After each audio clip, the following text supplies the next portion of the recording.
Welcome back to day one of the Dilli series CPA webinar on the geopolitical impact of CPA.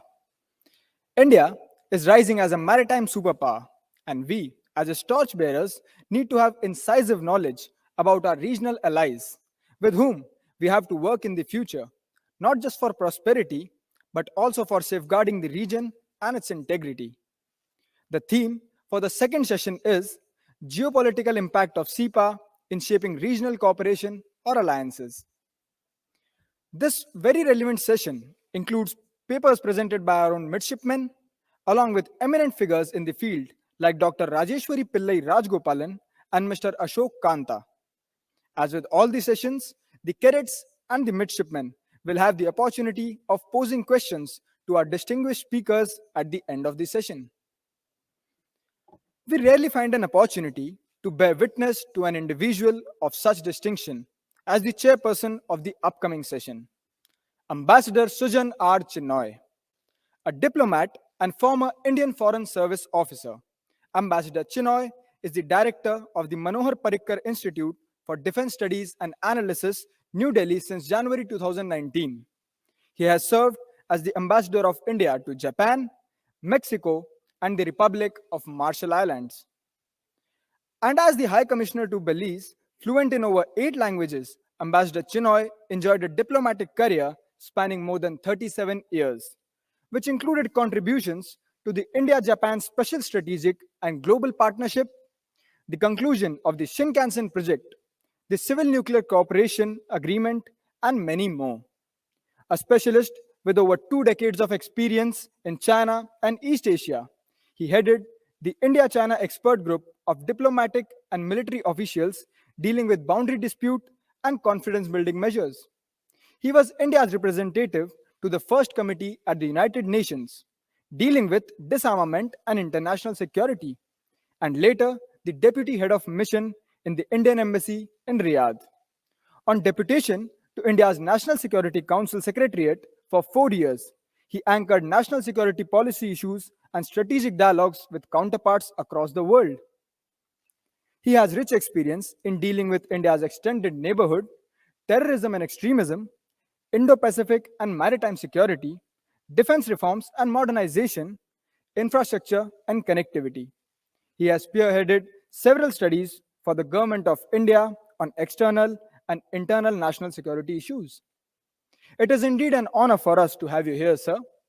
May I request you to initiate the proceedings of this session, sir?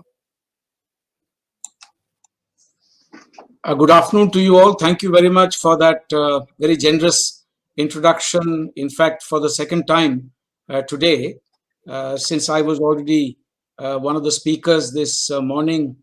But I welcome you all to the 9th Dilli series, which is an event dedicated to sea power.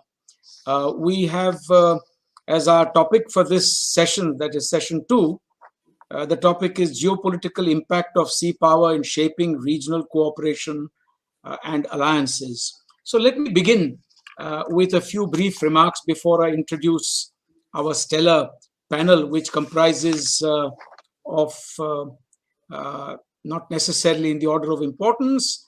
We have officer trainees, midshipmen of the Indian Naval Academy. That's Mr. Varun Draveria, Deepak Singh Payal, and Shirshak Tiwari. And then we have Dr. Rajeshwari Pillai, Dr. Rajeshwari Pillai Rajagopalan of the ORF. And finally, we have Ambassador Ashok Kant, former director of the Institute of Chinese Studies. But my opening remarks, I think, are necessary at this stage to set the ball rolling. Now, sea power is extremely important, as we all know. In fact, it is sea power that facilitated the age of discovery, the age of exploration, the age of trade and globalization, as well as the age of colonization. All these have their basis in sea power. When we look back at the 15th and 16th centuries, that is the age of exploration and discovery, we see how active the Portuguese, the French, the Dutch, and the British are.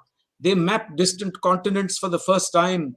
They sought access and control of resources, and they secured trading rights around the world. It was sea power that led to colonization in Asia, Africa, and Latin America. It was sea power that facilitated the shift from medieval times to what we might call the age of communication, the age of the steamship, and much more that came thereafter. So the shift from medieval to modern is also something that we associate typically with sea power. And sea power is responsible directly for the globalized world that we live in today. And we have seen how sea power, where it was absent, it was sought to be created. You know that where there were landlocked countries, there was an effort made to even create man-made canals in order to access the free and open use of the seas. It is only through such activity that they could develop their sea power and access the seas. The Suez is an example, Panama is an example, the Kiel Canal is also an example. And the whole connect between Europe and Asia and Americas is really the result of sea power. China's Malacca dilemma is leading to a new focus on sea power. And we have seen how China has been very keen to develop its sea power. The context in which China is developing its sea power today, and that is what has a major impact on, for instance, regional cooperation, the formation of alliances. That is a direct result, in my view, of the concept of mare liberum versus mare clausum.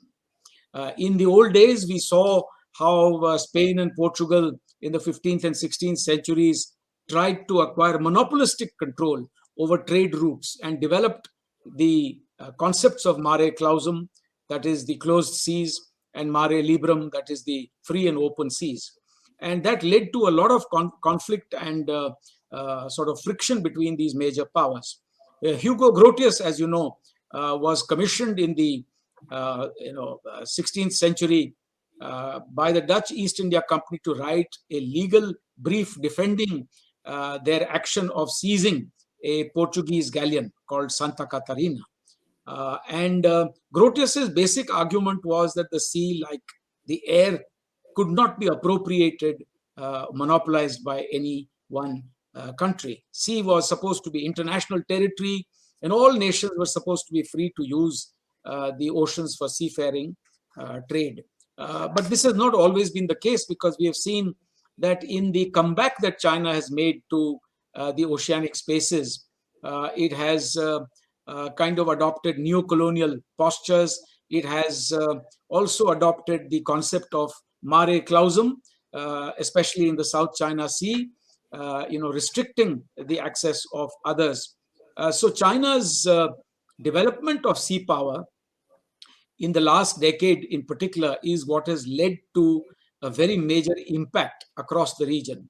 The rise of the Indo-Pacific as a concept, the formation of the quadrilateral security dialogue, for that matter of AUKUS as a purely defense pact, all these are offshoots and manifestations of the development of sea power in a very disruptive manner by the People's Republic of China. China today is coming back, for instance, into the Indian Ocean, in my view, after a gap of 600 years. It is therefore a major disruptor. The last time they were around in these waters in a substantive optical manner was, in fact, the 7 voyages of Chang He. None of us apparently subscribe to, the views of Gavin Menzies, that China apologist who had written a book called 1421, the year China discovered the world. So since we take a very objective view of what is causing this disruption, what kind of sea power is causing disruption in both the Indian and the Pacific Oceans, we are forced to look at China's rise and the development of its island development strategy, its acquisition of OTR facilities, its acquisition of ports, and such other things, and especially its growing naval prowess. Its transformation of its navy from a blue water navy to a brown water navy to a blue water navy has really caught the imagination, and it's developing both surface and subsurface vessels at a very rapid pace.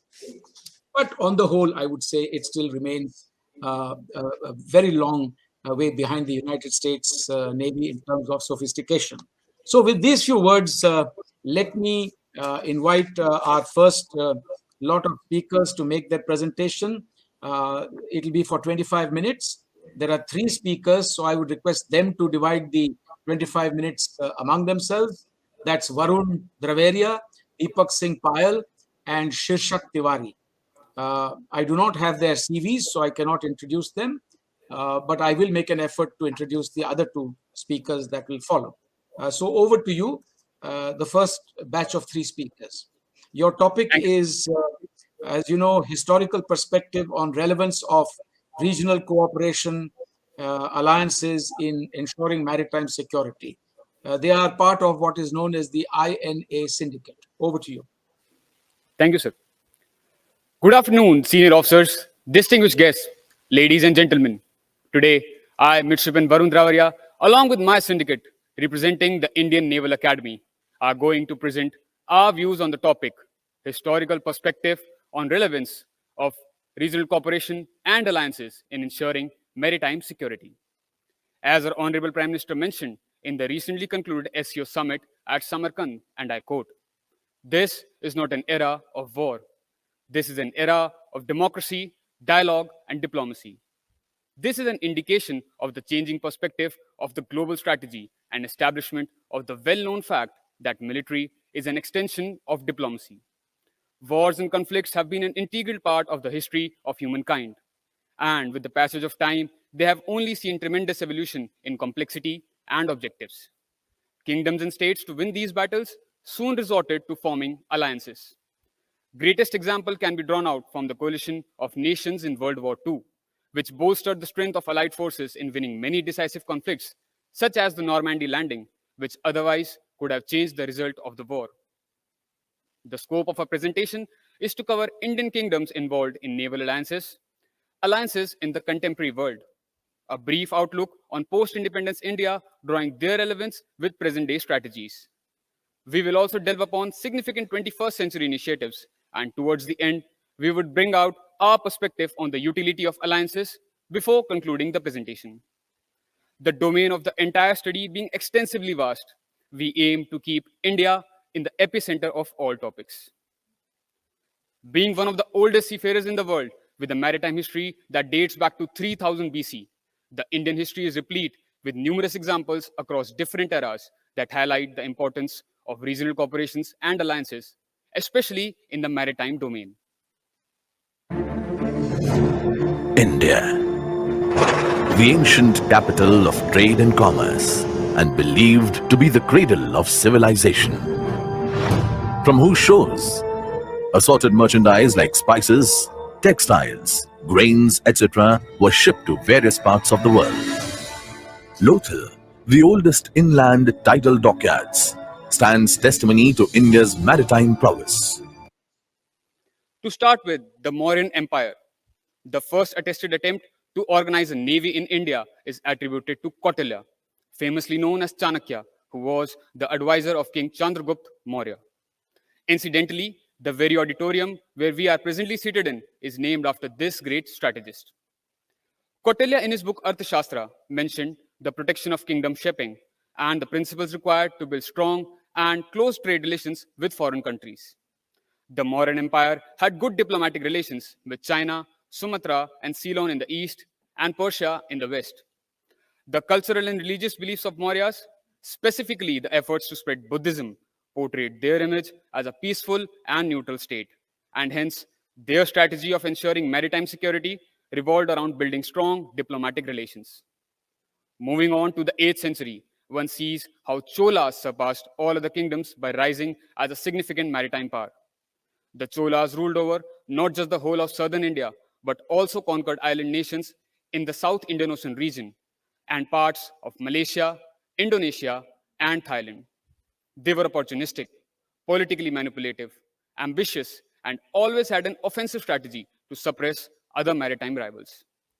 Cholas, with the alliance of King Suryavarman I, invaded Srivijaya kingdom for commercial interests. History depicts how Cholas were aware of Chinese maritime supremacy of those times and had excellent diplomatic relations with the Tang and Song dynasties. The presence of Chola scriptures in Chinese temples is a proof of the same. Cholas were the first Indian dynasty that took maritime interactions from trade to trace and conquer. Covering the historical aspect of the subject would be incomplete if we don't discuss the maritime history of the very place where our academy is situated. Zamorins, the rulers of Calicut. They had a policy of encouraging trade with foreign countries, especially with the Arabs, until the time Vasco da Gama started his voyage from Lisbon in 1497, came all the way around Cape of Good Hope, and arrived at the coastal town of Kapad in Kerala, which happens to be at a distance of merely 70 miles from our academy. Zamorin king accepted Vasco da Gama's request, seeking permission to trade.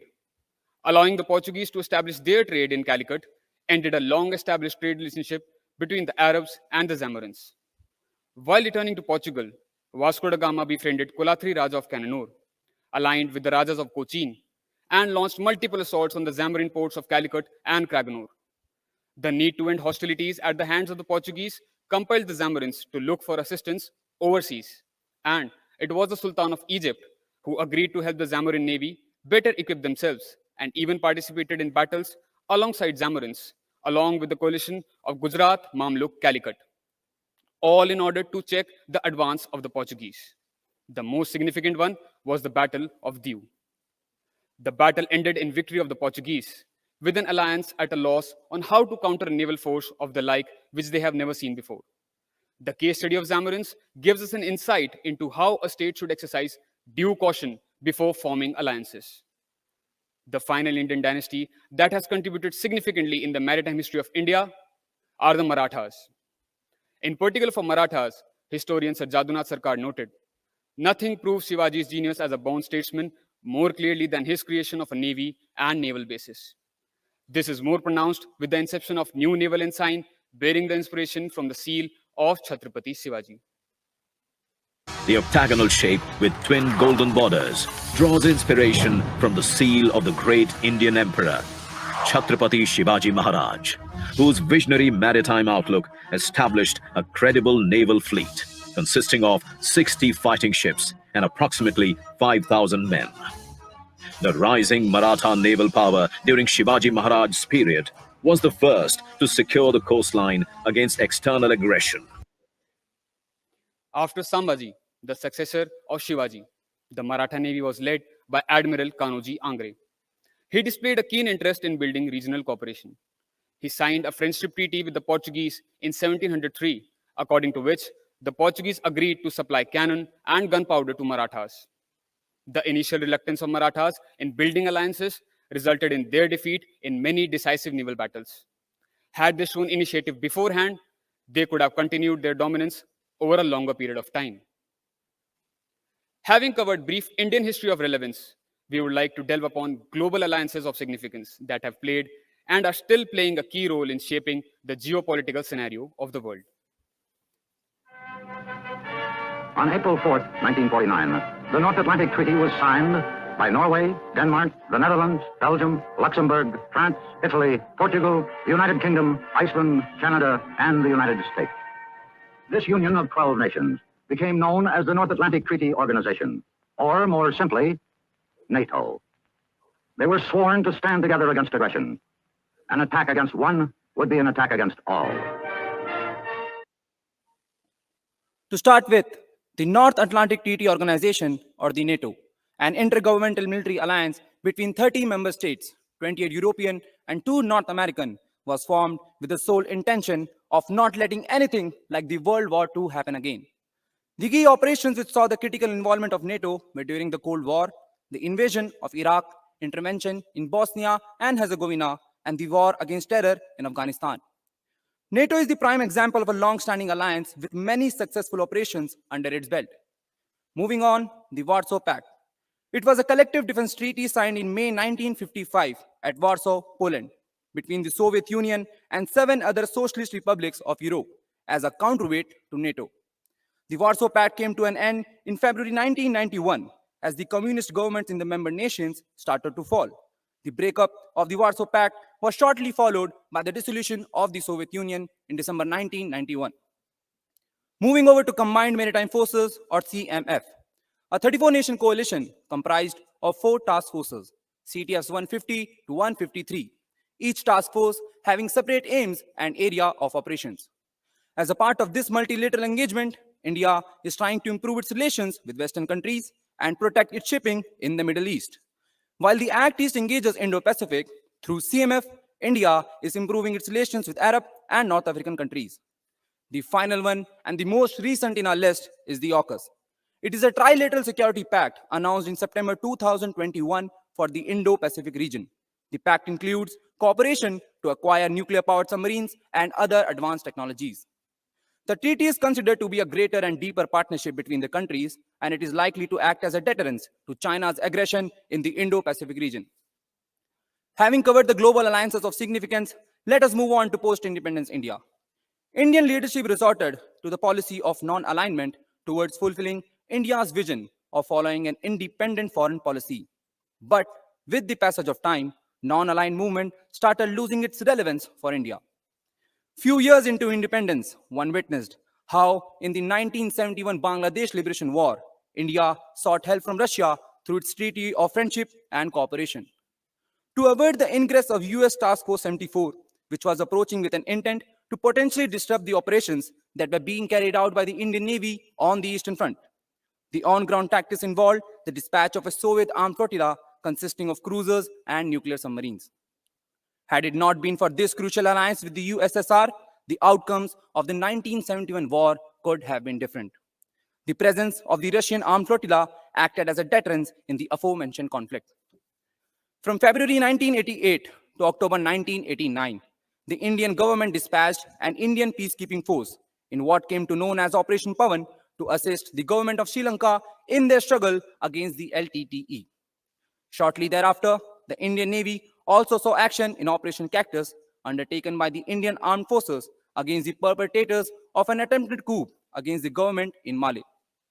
From the aforementioned events, it can be clearly understood that the appropriate deployment of military by a resourceful nation like India has gone a long way in establishing its influence and maintaining the status quo in an instability-prone region such as the IOR. Having discussed about the post-independence India, now we would like to delve upon the advent of the 21st century, which saw the rapid development of both the capabilities and capacities of the Indian Navy. As a growing economic power in the region, it became a necessary obligation for India to make its littorals all-inclusive and, most importantly, safeguarded from disruptions of any form. In furtherance of its agendas, India is witnessing increasing maritime consciousness within its organizations. India has also taken multiple initiatives, starting from the Look East and Act East policies, the Sagar Initiative, the multilateral naval exercises with foreign navies, and security dialogues such as the Quad. To have a firm understanding of these initiatives, it is imperative for us to understand the geopolitical situation of the region our country is situated in. India's trade route through sea play a vital role in its economy. It would be more logical to view the critical geographical position of India through an inverted perspective.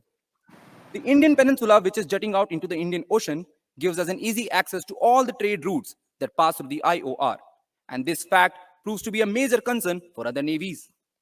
Owing to the peninsular coastline that has major ports on both the eastern as well as the western fronts, which act as the entry and exit points for various exports and imports. Having known the importance of the oceans for India, it is important for us to note the rapid augmentation of China's sphere of influence in India's littorals. There are a string of ports surrounding India that are effectively acquired or developed from the start by China, such as the Chinese naval base in Djibouti and the Gwadar port in Pakistan.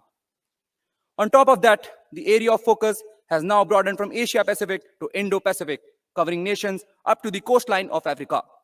To summarize, it can be understood that this emerging situation calls for dedicated efforts. Now, having explained the concurrent geopolitical and economic situation, we would like to bring forth the key initiatives taken by India to rise to the situation.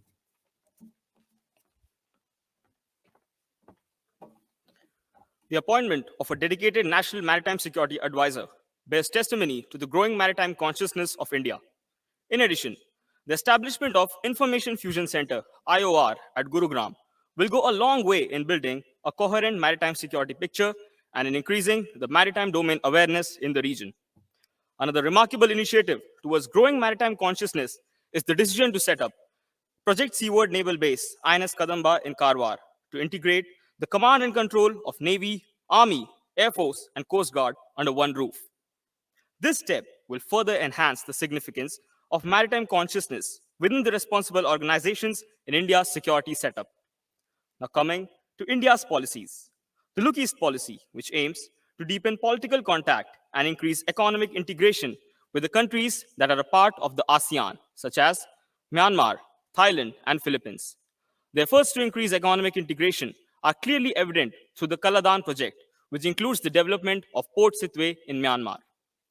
The transition from Look East to Act East further led to the widening of key focus areas from just ASEAN nations to East Asian nations such as Japan, Taiwan, and South Korea. Another remarkable initiative undertaken by India is the Sagar, which stands for Security and Growth for All in the region.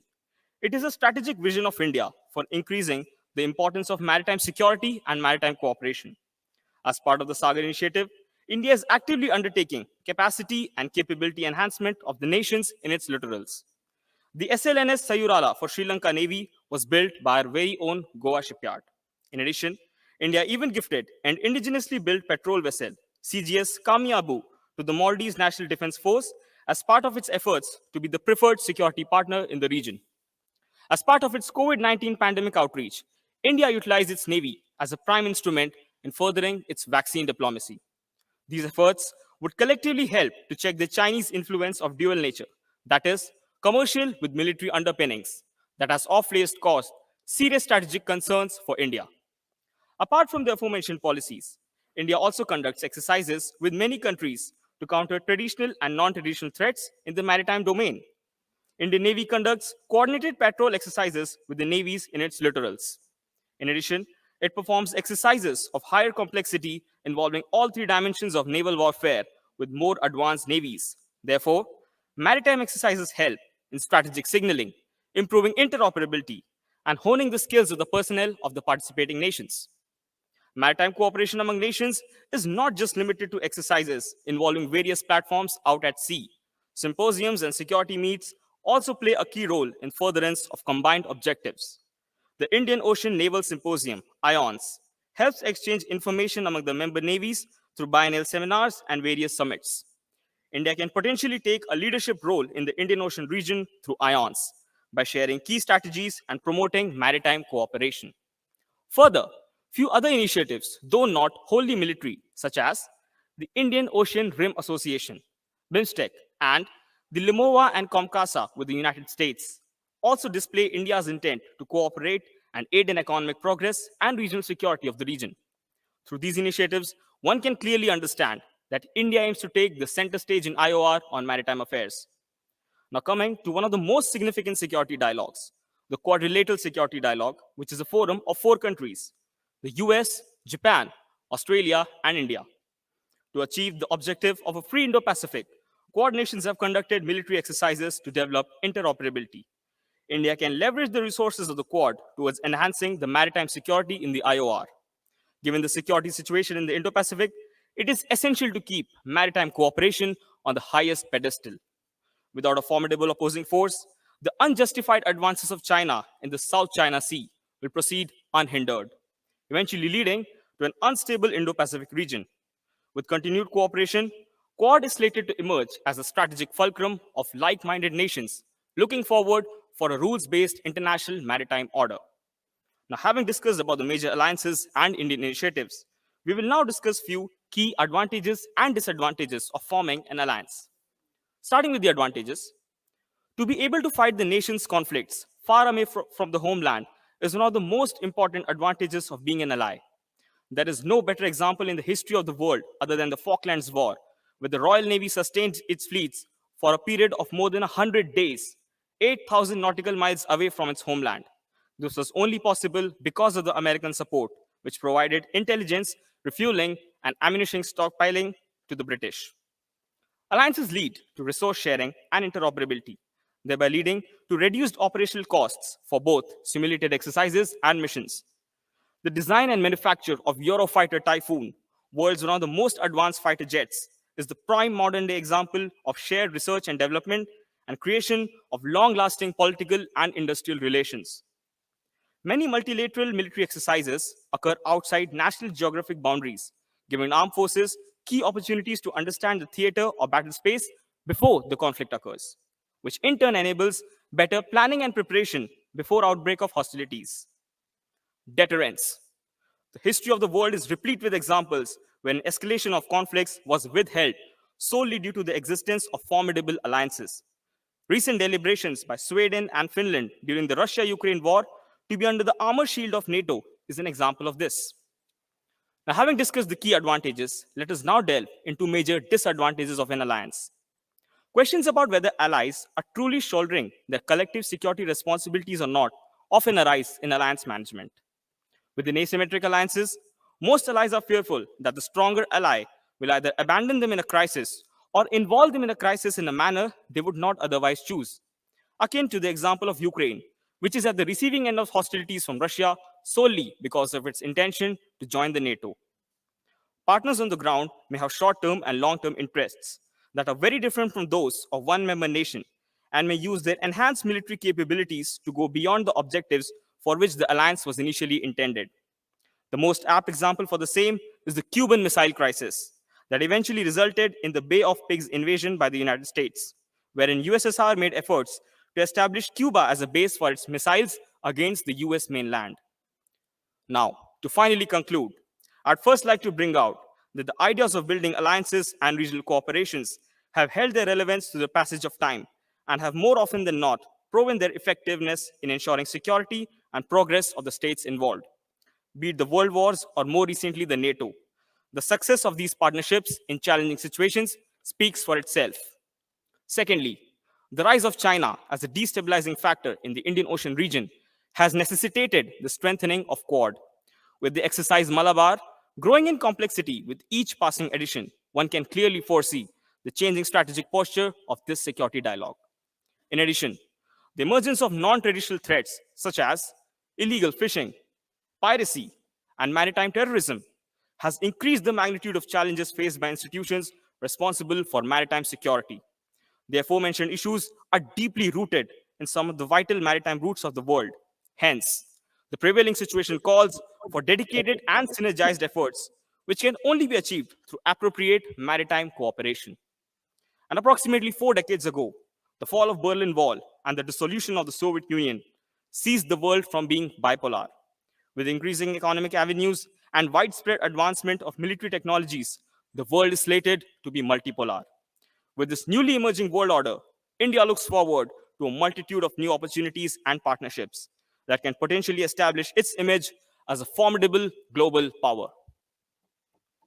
हमारी इस साझा समुद्री धरोहर को आज कई प्रकार की चुनौतियों का सामना करना पड़ रहा है। पायरेसी और आतंकवाद के लिए समुद्री रास्तों का दुरुपयोग हो रहा है। अनेक देशों के बीच मैरीटाइम डिस्प्यूट्स हैं और क्लाइमेट चेंज तथा प्राकृतिक आपदाएं भी मैरीटाइम डोमेन से जुड़े विषय हैं। इस व्यापक संदर्भ में अपनी साझा सामुद्रिक धरोहर के संरक्षण और उपयोग के लिए हमें आपसी समझ और सहयोग का एक फ्रेमवर्क बनाना चाहिए। ऐसा फ्रेमवर्क कोई भी देश अकेले नहीं बना सकता। ये एक साझा प्रयत्न से ही साकार हो सकता है। The statement of our Honorable Prime Minister at the UNSC High-Level Open Debate in August 2021 comprehensively highlights the importance of alliances and cooperative efforts that are required to deal with the global challenges in the global commons. With that, we come to an end of the presentation. Thank you.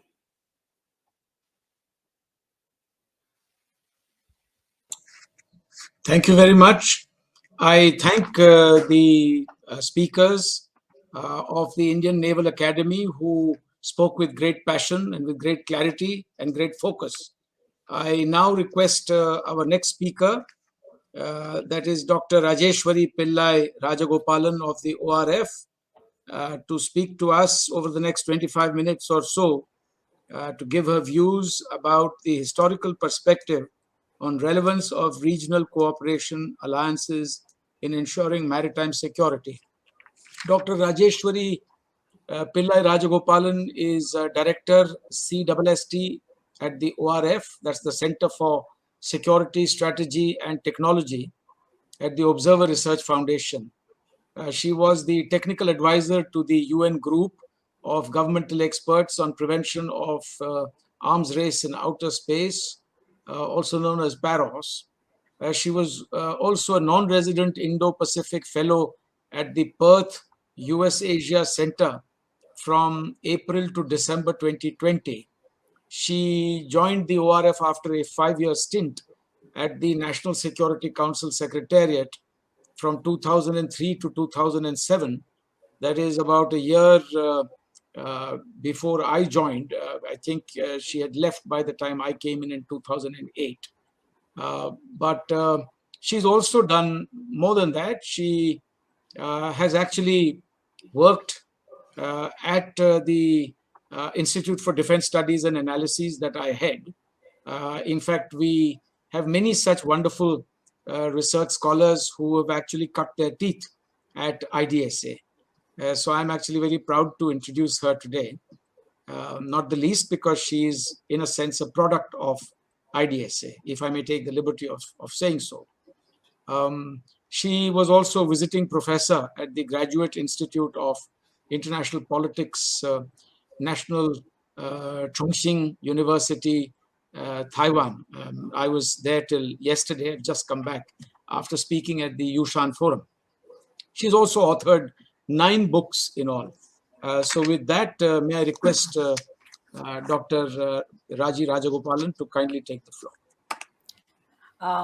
Thank you so much, sir, for a very kind introduction. And good afternoon, everyone. First, let me thank the organizers, the Indian Naval Academy, for inviting me to this webinar and give me the opportunity to share some thoughts on the some of the critical developments in the Indo-Pacific region. My brief is to specifically look at the relevance of new multilaterals, new regional setups, smaller groupings, such as the Quad, the AUKUS, the SCO, and so on and so forth, and how they interact with the security dynamics in the Indo-Pacific region. So the idea of the Indo-Pacific has gathered immense attraction in the last few years. The changing balance of power in Asia and beyond provides enormous opportunities to take a more proactive role in shaping the emerging Asian strategic dynamics. Because as they say, there is never a dull moment in Asia, certainly not in our part of the world. The Indo-Pacific region is going through some of the most significant geopolitical changes.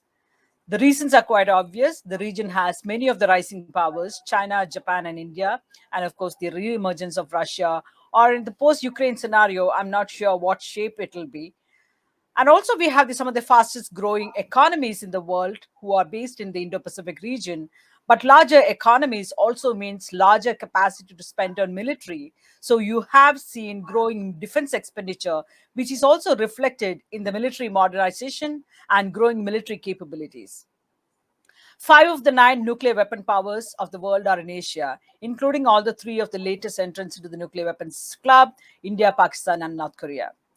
Finally, while the US remains a dominant unipolar power, there has been a perception of either a lack of American capability or a willingness to maintain order in the Indo-Pacific region, which has created new power dynamics. The US has gone back and forth on this actually even in the last 1 decade. The perception of the American decline has only further accentuated the divisiveness in Asia that stems from the baggage of history, unresolved border and territorial disputes, and sovereignty-related issues.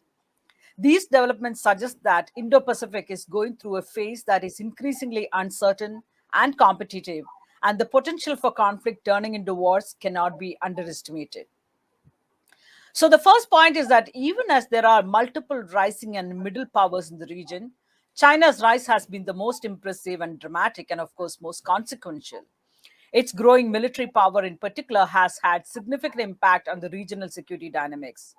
China's massive military power, accompanied by its aggressive actions against all of its neighbors, have given way to growing insecurity across the Indo-Pacific. Even in the middle of the pandemic, China did not spare anyone. whether it is in terms of looking at the naval intrusions into Indonesia's exclusive economic zone, Natuna Islands, or against Malaysia, Philippines, Vietnam, Taiwan, Japan, and India, of course. No one has been spared of China's aggressive behavior.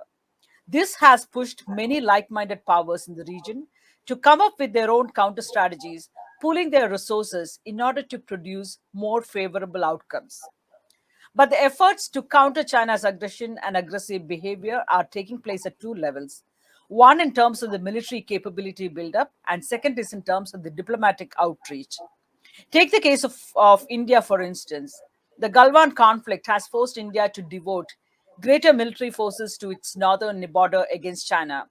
Following the Galwan, the forces have not only not completely disengaged, and therefore the continued deployment of forces on the border for prolonged periods, which is going to continue, they come with its own dangers. Australia's participation in the Malabar series of naval exercises since 2020 is another demonstration of India's military diplomacy at play. While that is the military side of the Galvan conflict, it has also pushed India to get more innovative and take bolder steps in diplomatic terms. Strengthening the Quad, establishing or nurturing trilaterals or other multilateral partnerships are other ways to counter China. This is not unique to India. With the growing political and military competition, many countries in the region are building new strategic partnerships and multilaterals. There are also efforts at creating new military partnerships, coming together for joint military exercises, joint patrolling, security dialogues, and political consultations. There are also a larger number of military forces being deployed in the region in order to defend against or deter China. And some of these are also coordinated efforts, and this could potentially form military alliances in the future. But of course, among all the multilateral partnerships, the AUKUS trilateral security partnership among Australia, United Kingdom, and the United States received headlines in somewhat an unprecedented fashion. It clearly adds to the heft of Australia in terms of its naval deterrent capabilities against China's growing naval power, which has been an aggressive display for the last few years, though it is going to take some time before Australia is in a position to deploy these new capabilities. More importantly, it also adds to the further strengthening of other minilaterals in the Indo-Pacific, including the Quad that involves Australia, India, Japan, and the United States. The AUKUS did create shockwaves, questioning if it overshadows the importance of other minilaterals, including the Quad. Indian Foreign Secretary then stated that the AUKUS is neither relevant to the Quad nor will it have any impact on its functioning. Others suggested that it will dilute the importance of the Quad. But in reality, the AUKUS is both relevant and important in the context of the Quad for a couple of reasons. The three leaders themselves, while announcing the trilateral security partnership, emphasized the importance of the continuing partnerships such as the ASEAN, the Quad, and other Indo-Pacific partnerships, including from Europe, such as France, which has a direct material stake in the Indo-Pacific. Just as the Quad has a shared vision of ensuring a region that respects freedom and rule of law, the AUKUS is also founded on a similar vision, highlighted by the three leaders in their joint statements. There has been a growth of other number of other minilateral partnerships in the Indo-Pacific in recent years, all in a sense complementing each other with a shared sense of purpose. India itself is party to a number of them. Interestingly, these new partnerships have involved one or two of the Quad partners, expanding the Indo-Pacific strategic matrix to involve one or two non-Quad members, which is a way of bringing more countries to endorse the central purpose of these minilaterals, which is to balance China. There have been more political and diplomatic partnership with the militaries, undertaking joint exercises in order to strengthen the interoperability to respond to a range of possible contingencies that might emerge in the region. The AUKUS, of course, has a stronger military component to it, with Australia's plans to acquire nuclear-powered submarines for the Australian Navy as a trilateral endeavor. But the long-term goal of the AUKUS is complementary to the Quad and other minilateral partnerships, such as the Japan-Australia-India minilateral, or the India-Japan-US trilateral, or the India-Australia-Indonesia, or the latest, the India-Australia-France, or even the India-Japan-Italy trilateral partnerships in the region. While some of these trilaterals have only been among the Quad countries, others involve non-Quad countries in an effort to bring in more countries under the Quad ambit by expanding and involving partners who share similar regional strategic interests. The AUKUS in that respect is no different than the Quad or other minilaterals in the region. The current efforts at building larger number of coalition with shared political ideals and strategic interests have the net effect of generating larger political and strategic consensus, which are important milestones in my view. Additionally, if these partnerships can build up the military power in a decisive way as an effective deterrent against China, such steps need to be welcomed. To have a militarily capable Australia is in India's interest as well as that of the region.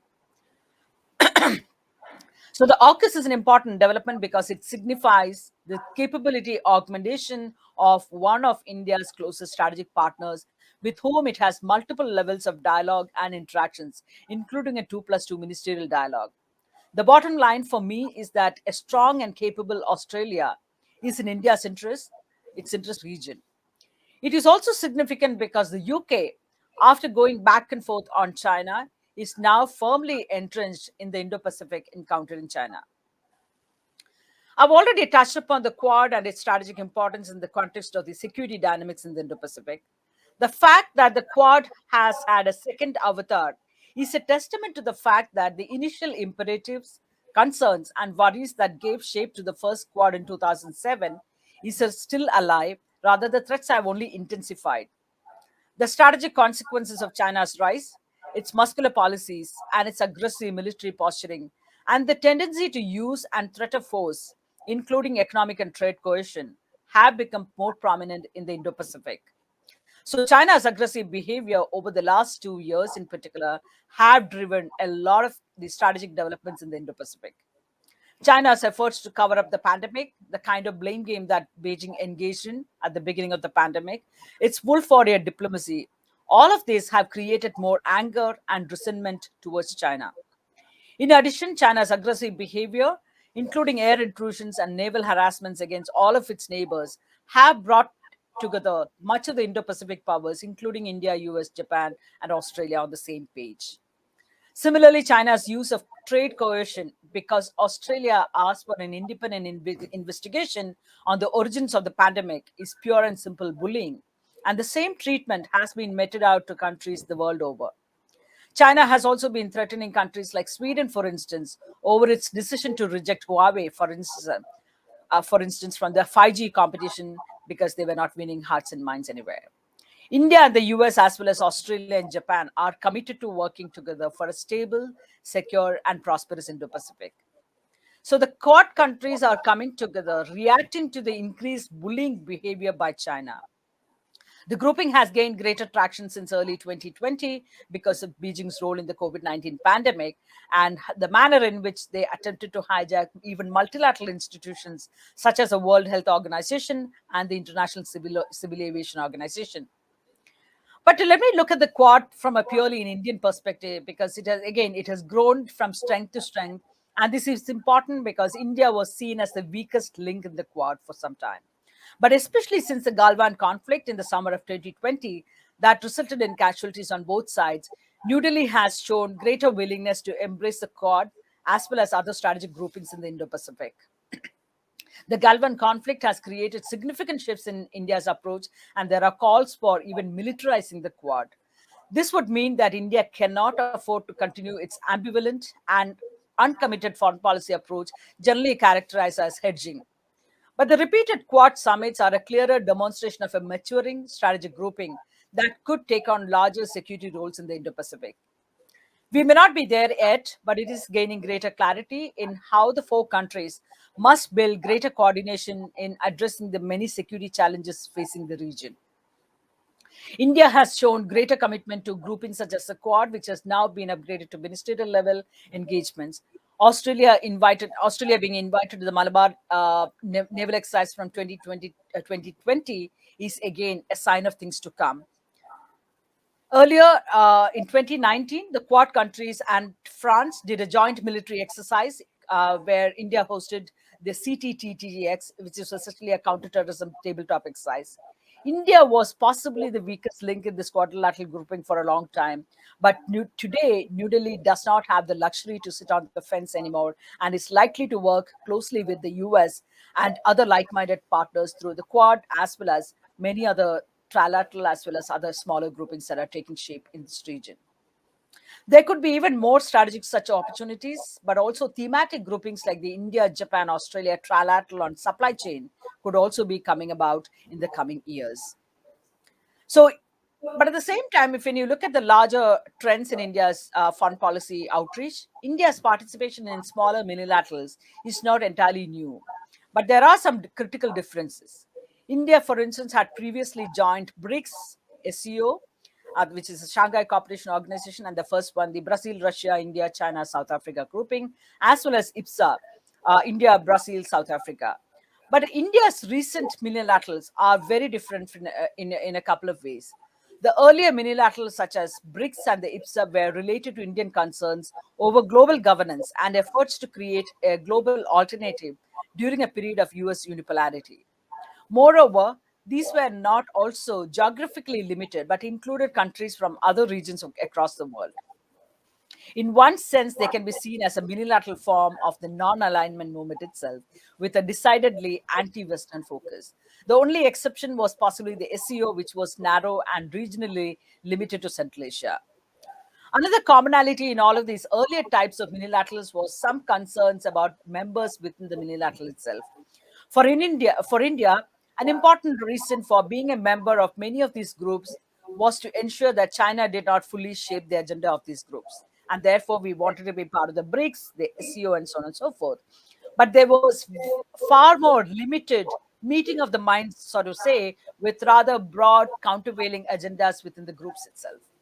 But India's new multilaterals are much more focused, with a central theme of balancing or even countering China.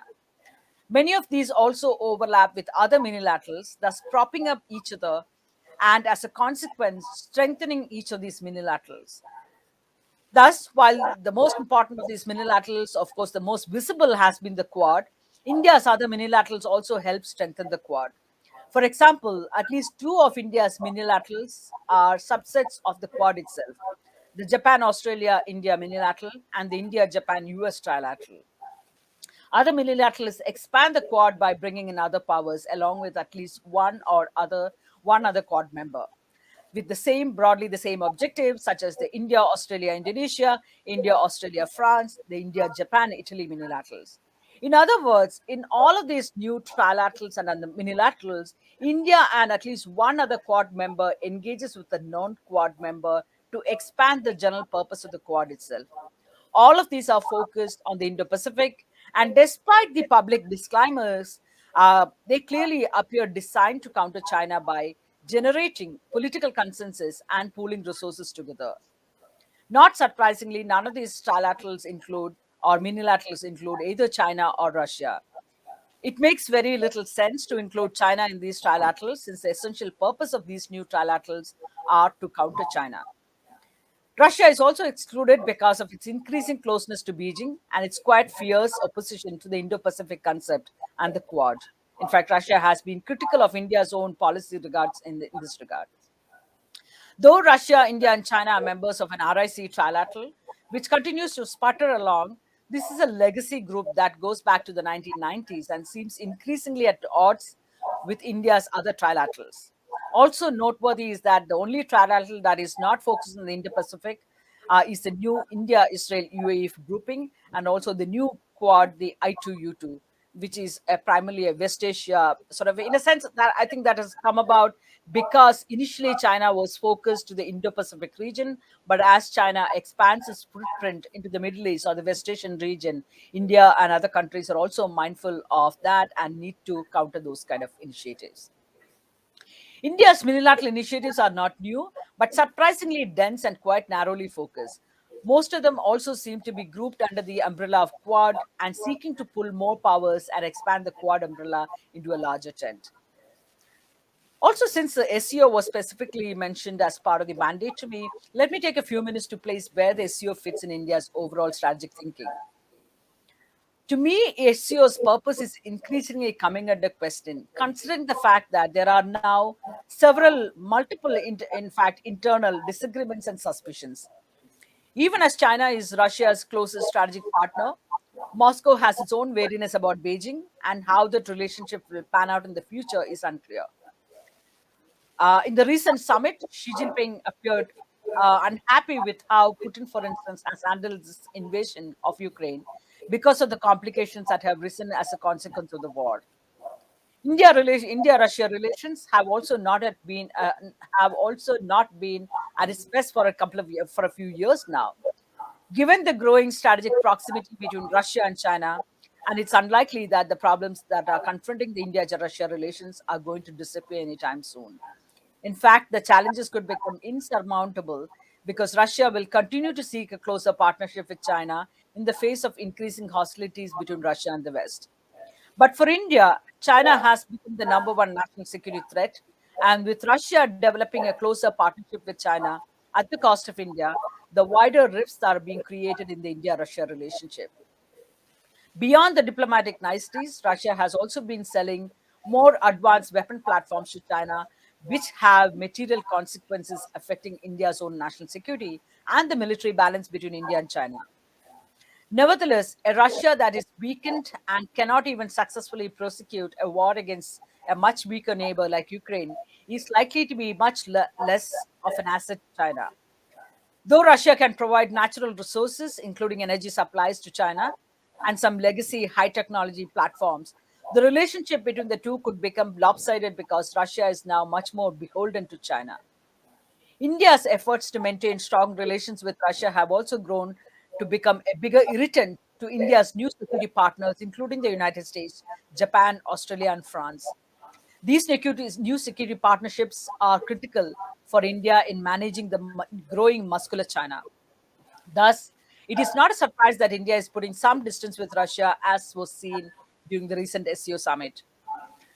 All in all, in a sense, when you look at the SEO and the kind of collective goal of the SEO, there is very little that India has to offer or India can gain in maximizing its national interests, opportunities, and so on and so forth. Let me take a few minutes to quickly run over the importance of the ASEAN.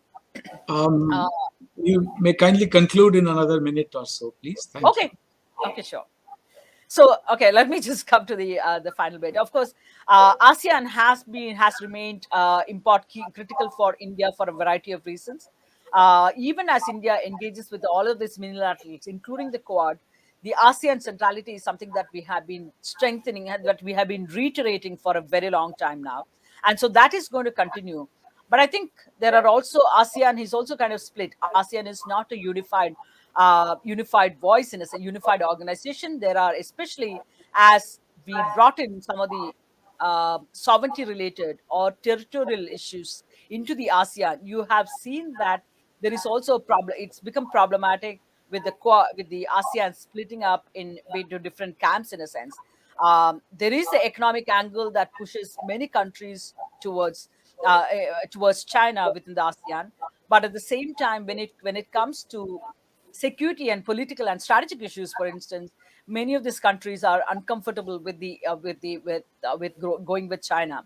So I think India can play and is likely to continue to play a larger role in the ASEAN, but because we also want a thicket of overlapping partnership with like-minded partners. So how do you get as many countries from the ASEAN grouping to look at broadly the concept of the Indo-Pacific, the Quad, and the other minilaterals, essentially as a way to be partnering in order to find effective ways to counter China, in a sense.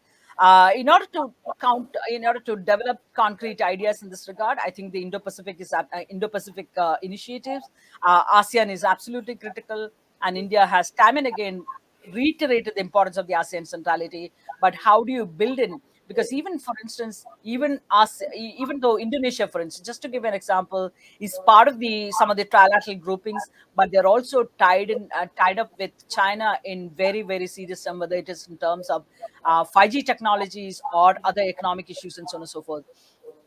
So for many countries, building that balance between the economic and strategic interests are going to continue to be a sort of a mainstream issue that they have to deal with. But I think India and other countries, and I think many countries are coming to the realization that they cannot afford to go along the route, for instance, that Sri Lanka took in the past, and therefore they need to create some sort of a distance with China, and look at things from a more national security and pragmatic perspective. Let me stop here, and I think I'm completely out of time. Thank you. Thank you so much.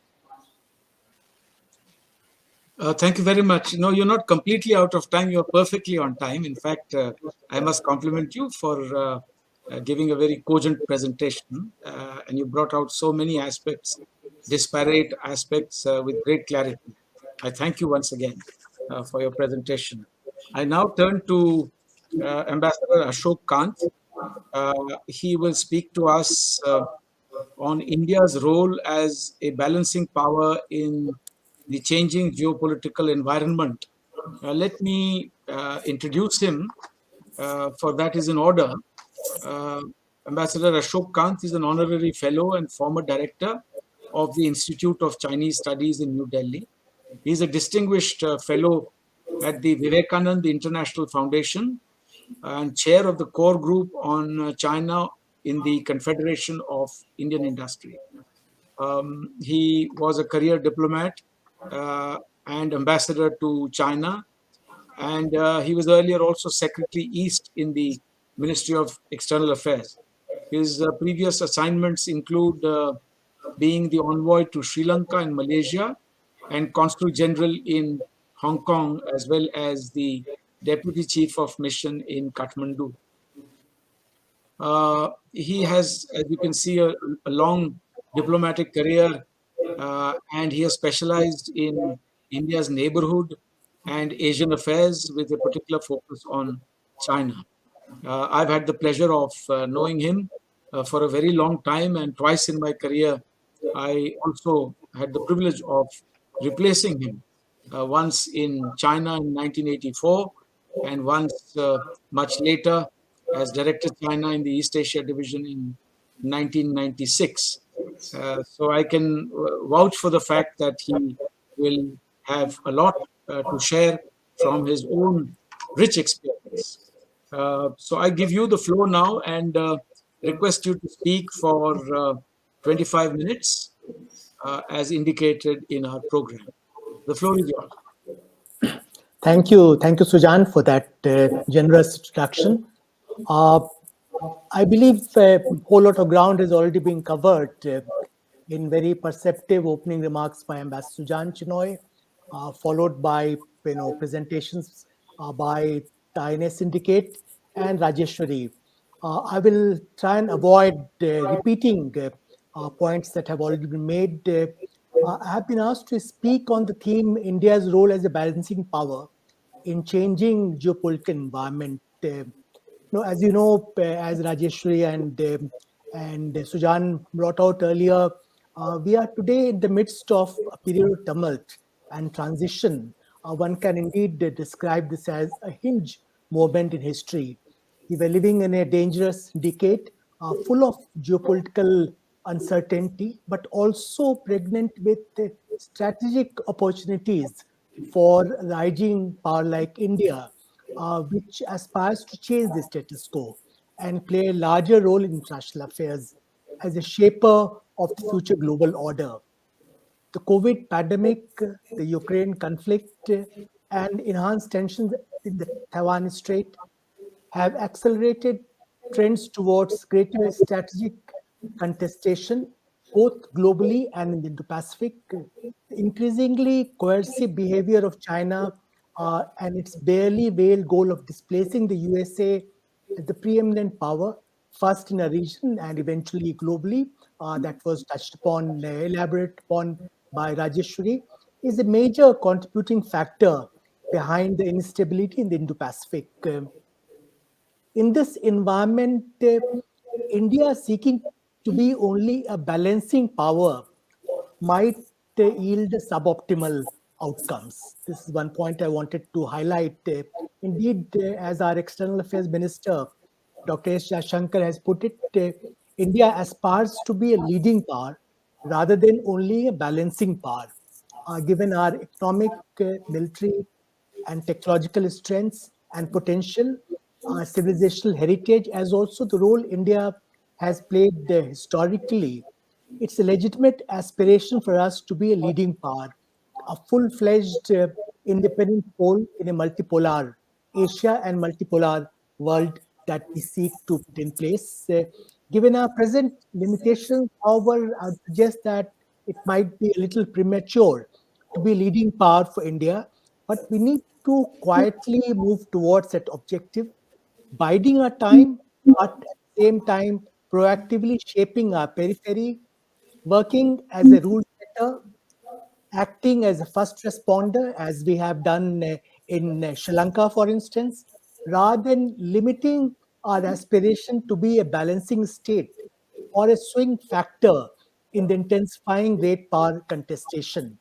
This will involve exercising bold choices and taking sides based on merits of specific issues within the overall construct of our strategic autonomy, rather than being timid, indulging in excessive hedging and balancing in dealings with the contending powers, the USA and China in particular. Now, let me flag some salient aspects of the changing geopolitical environment and their policy implications for India. First, the present geopolitical situation is sometimes described as a world written orders, when the brief unipolar moment of the USA being the sole and dominant superpower is well behind us. But we are still in search of a new equilibrium.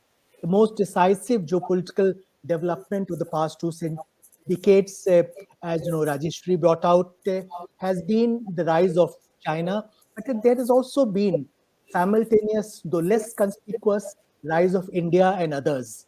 We have in the past sought to develop a template managing the simultaneous rise of India and China. There was a serious discussion on this issue during Prime Minister Narendra Modi's visit to China in May 2015, when I was serving as ambassador there. And we agreed on a construct of mutual respect for each other's concerns, interests, and aspirations. However, as subsequent events have brought out, China is not supportive of the rise of India or mindful of its concerns, interests, and aspirations.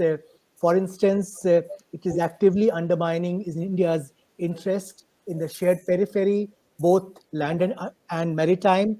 It's opposing India's membership of an expanded Security Council and the Nuclear Suppliers Group. It is working to sabotage initiatives taken by India to name particular individuals the global terrorists. There are so many other ways in which China has not quite been mindful of and sensitive to our interests, concerns, and aspirations.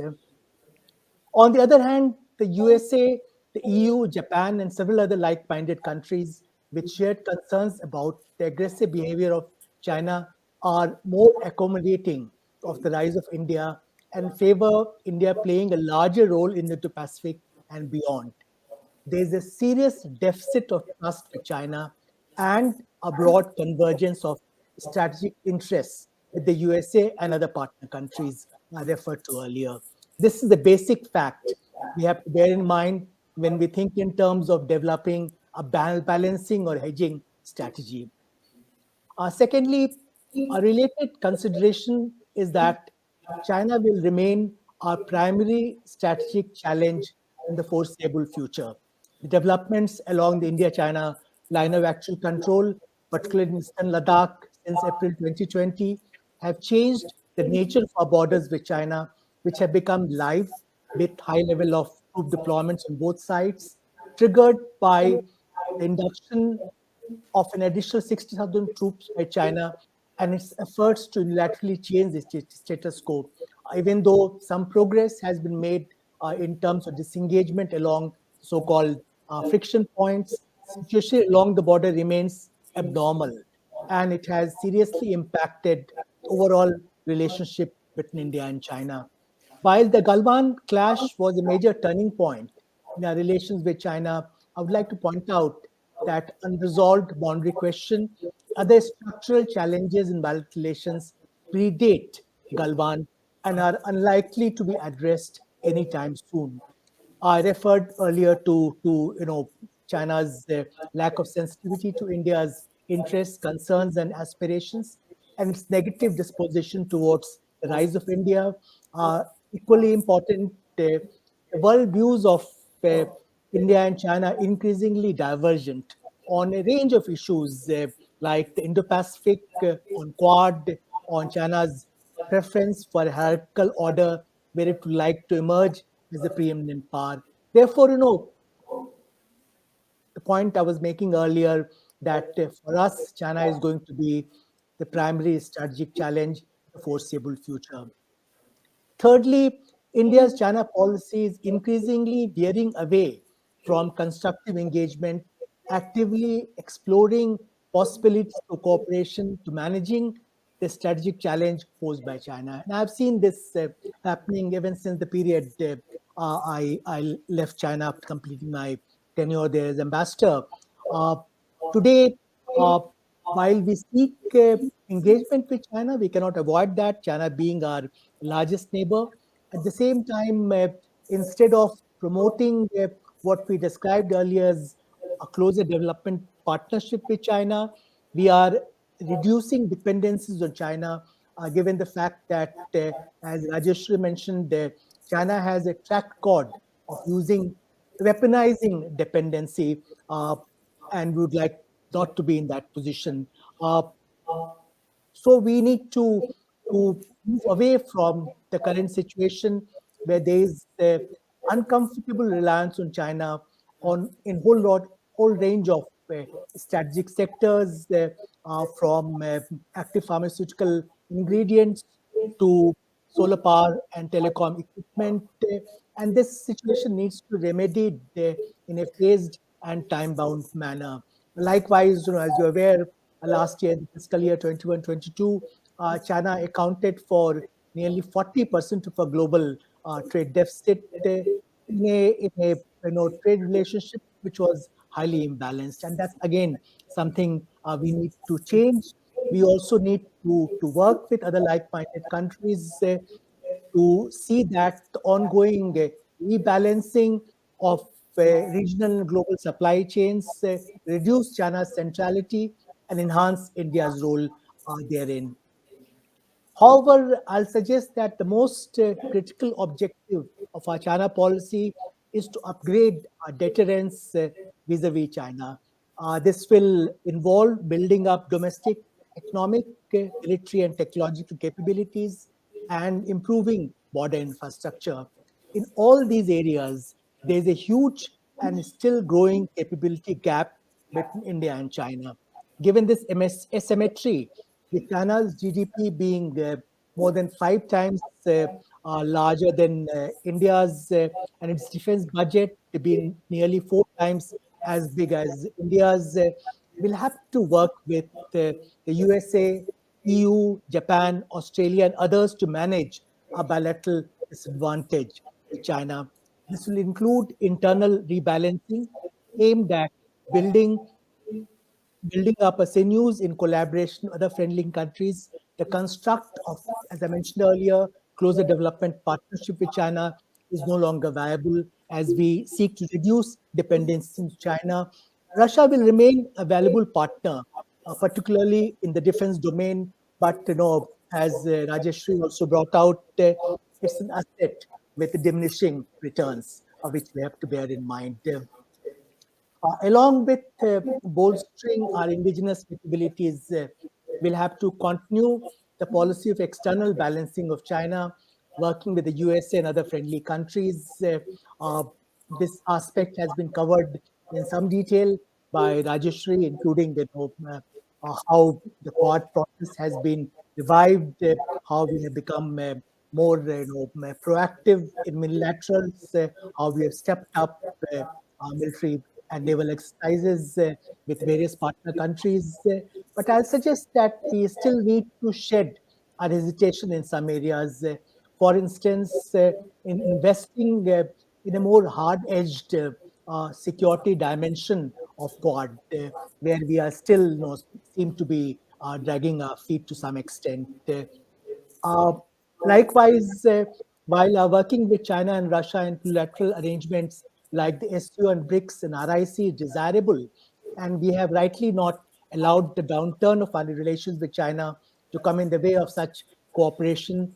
Uh, as you know, we'll be hosting the G20 and SEO summits next year, and we do expect to see full participation of both China and Russia in these two summit meetings. At the same time, we must not seek a false equivalence between platforms like SEO, BRICS, and RIC on one hand, and Quad on the other. Quad, as Rajeshwari brought out, is a strategic instrument available to us as part of our Indo-Pacific strategy, while the other three China-linked organizations are not based on its strategic convergence and have limited uh, far more limited value for us. In fact, I recall from my own involvement in the process leading to India joining SEO that our expectations from this organization were somewhat limited. And one of the main reasons we decided to join SEO was to be inside the tent and to see that it doesn't become a China dominated outfit beyond a point. Fourthly, given the US preoccupation with European theater in the context of the Ukraine conflict, there were concerns that it would take its eye off the Indo-Pacific. This has fortunately not happened so far. China continues to be the primary strategic challenge for the USA and its partner countries. However, there are valid concerns whether a dual containment strategy targeting both China and Russia simultaneously is viable. There are also concerns about domestic developments in USA, the fact that it's a highly polarized society, uncertainty regarding the presidential elections in 2024, and what kind of impact it will have on USA's current commitment to the Indo-Pacific. I think these are questions to which we don't have any ready answers at present.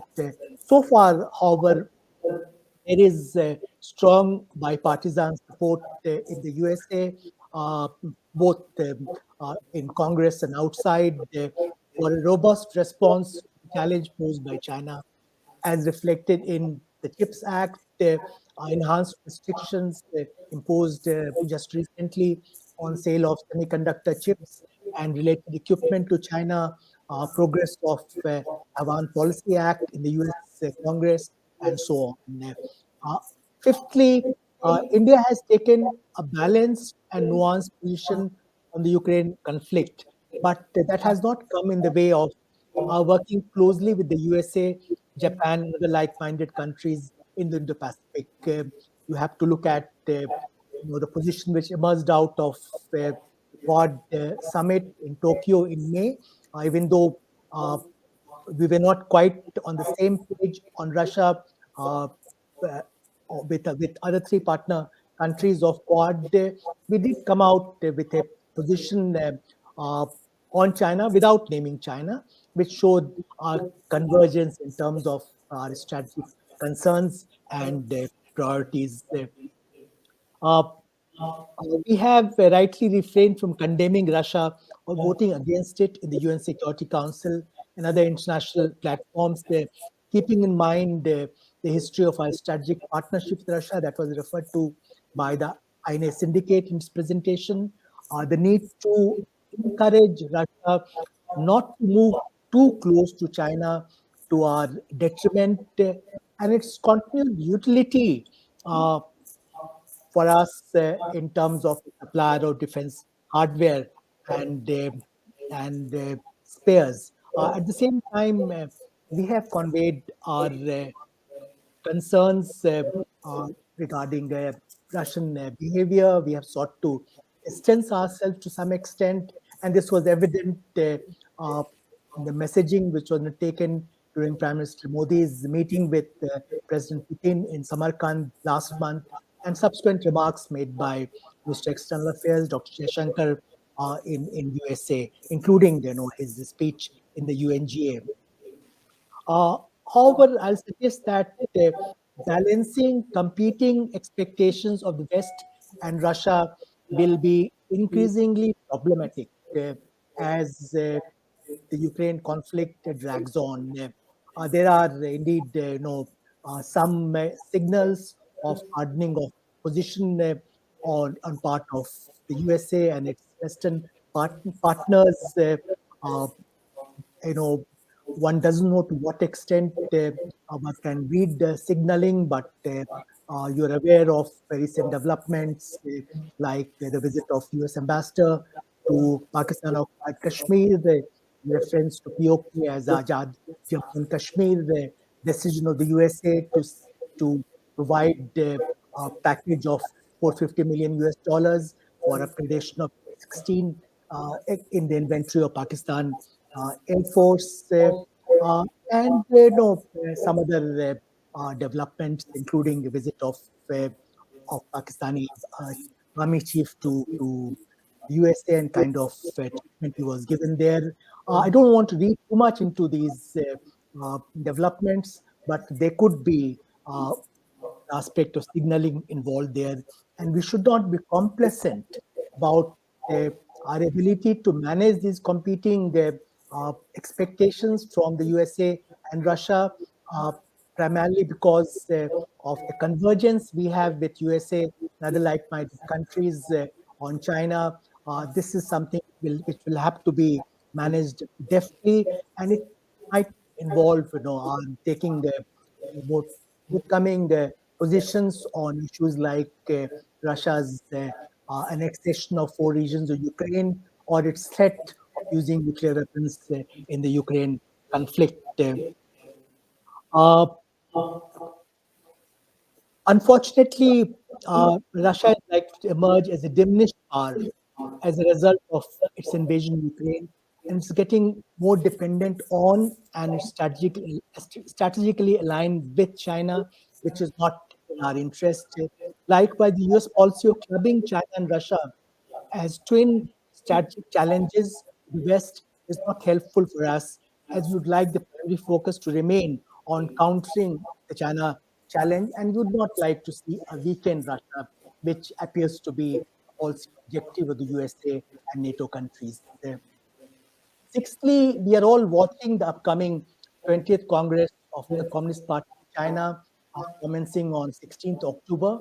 This meeting is taking place at a time when China is going through a relatively rough patch. The Chinese economy is facing headwinds and has moved to a slower growth path of 3% or thereabouts, and this may continue. The political environment for China has become more challenging post-Ukraine war, as apprehensions about China have increased in the USA, EU, Japan, and the developed world in general, though it continues to hold its own in the global south, where there is reluctance to take sides in the Sino-US strategic competition. Xi Jinping's zero COVID policy is causing its own set of disruptions and anxieties.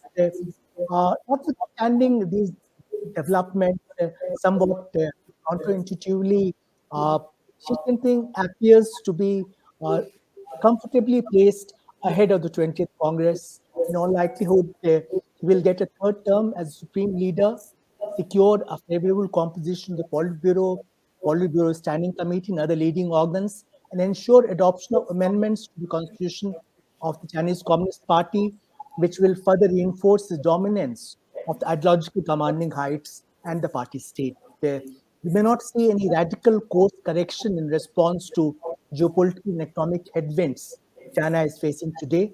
The bottom line is that China will continue to chase its naturally defined core interests, including vis-a-vis Taiwan, South China Sea, and China Sea, in a coercive manner, and will seek to achieve its second centenary goal of great rejuvenation of Chinese nation, which includes China's emergence, the preeminent power, displacing the USA. We should work on the assumption that China will persist with its offensive agenda and its India policy, even if it makes some tactical adjustments aimed at driving a wedge between us and the USA. Finally, the major power contestation in the Indo-Ocean region, which is relatively muted compared to the Western Pacific, is escalating. Ambassador Sujan Chenoy mentioned how China is back in the Indian Ocean after a gap of 600 years. It's perhaps inevitable that as the strategic significance of the Indian Ocean increases, so would the presence of extra-regional powers and the maritime competition in the Indian Ocean region. While leveraging the strategic centrality of India, we need to put in place pragmatic mechanisms for cooperation and ensure that competition does not degenerate into adversarial confrontation and search for zero-sum outcomes. I will not talk about India's initiatives, which have been covered very well by the INA syndicate.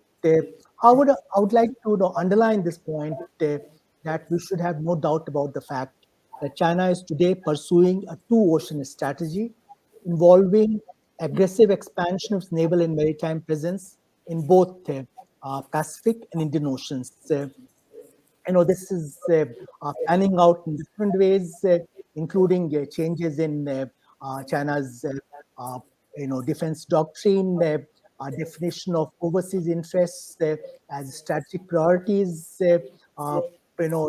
emphasis on China's emergence as a maritime power, advancing the timeline for modernization to 2027, develop massive defense. Grateful if you could conclude. Thank you. Yes, military restructuring program, and in so many different ways. The recent controversy surrounding the visit to the PLA Navy surveillance ship Yuan Wang 5 Taman Tota is a reminder of the challenge we face.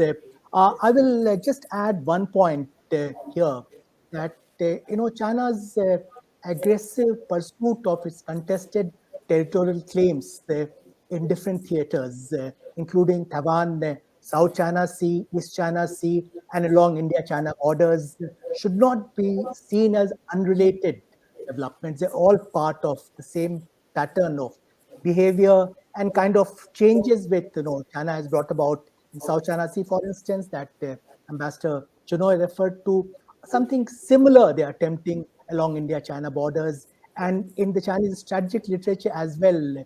These four theaters are increasingly being seen as interconnected. You would have seen recent comments by Chief of Naval Operations of the USA, Admiral Mike Gidway, where he talked about India-China borders being a second front for China in context of its aggressive activities in South China Sea and East China Sea. Let me conclude by reiterating that China is a primary strategic challenge today, and we should not hesitate in working with like-minded countries with shared concerns about its aggressive behavior. We need to shed hesitation in this regard. This stance does not involve developing alliance relationships with any country. We can continue to maintain our strategic autonomy as we have done in respect of the Ukraine conflict, but we should avoid, looking over our shoulders to accommodate China's sensitivities. It doesn't quite factor in our sensitivities as I brought out. I'll stop here. Thank you. Thank you very much, Ambassador Ashok Kantha. Ashok, you brought out a very large number of issues, and with your rich experience, you've added great value to our discourse today. Thank you very much for your remarks. Now, we have overshot a little bit the time indicated to us, but we will now have a brief Q&A session. It was originally to be for about 20 minutes, but I may have to cut this session down by a few minutes. May I request the questions from among the audience, please, if there are any, before I venture to sum up the presentations, if at all that is possible. Ladies and gentlemen, the house is now open for questions. When you raise your questions, please kindly ensure that it is a question and not a long drawn comment? And secondly, kindly indicate the individual among the panelists to whom the question is directed.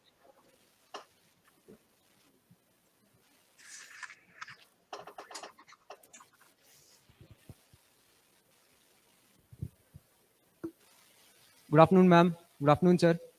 My question is posed for the INA Syndicate, and the question is, can the shift in maritime interactions from trade and conquer be considered the major turning point in maritime history of India?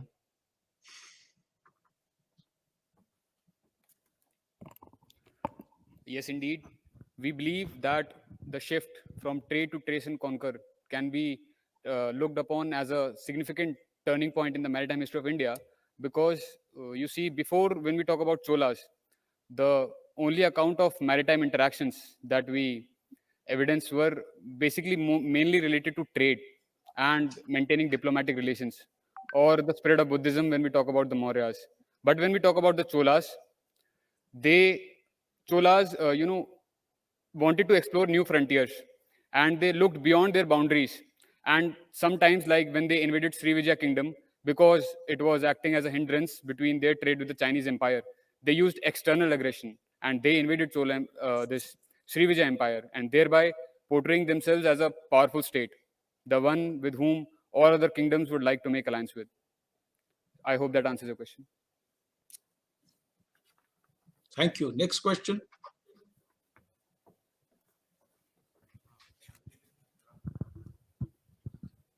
A very good afternoon, members of the panel.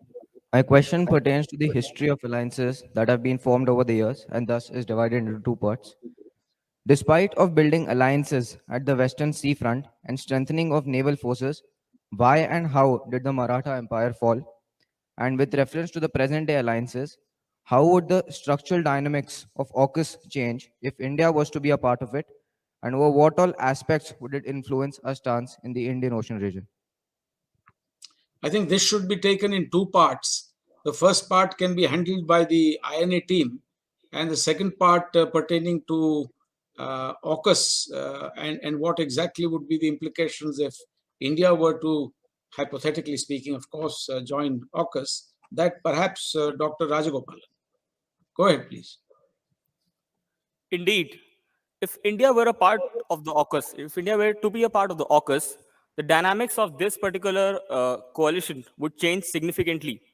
Since India is presently focusing to strike a balance between projecting power and developing secretive offensive power, or in other words, having a carrier battle group as well as a sizable fleet of submarines, which act as a secretive offensive element.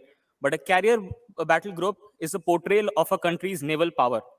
So by joining AUKUS, India will have an edge in having transfer of technology with respect to nuclear propulsion in submarines. Moreover, it can also help to form a different version of Quad, wherein Japan is replaced by the United Kingdom. To add on to it, Midshipman Deepak Singh Payal would also have some points. As you said that why did the Maratha Empire fall? So the main reason can be concluded is that the initial reluctance of Marathas, that was to not have alliances. For example, the Mughal Siddhi alliance was there.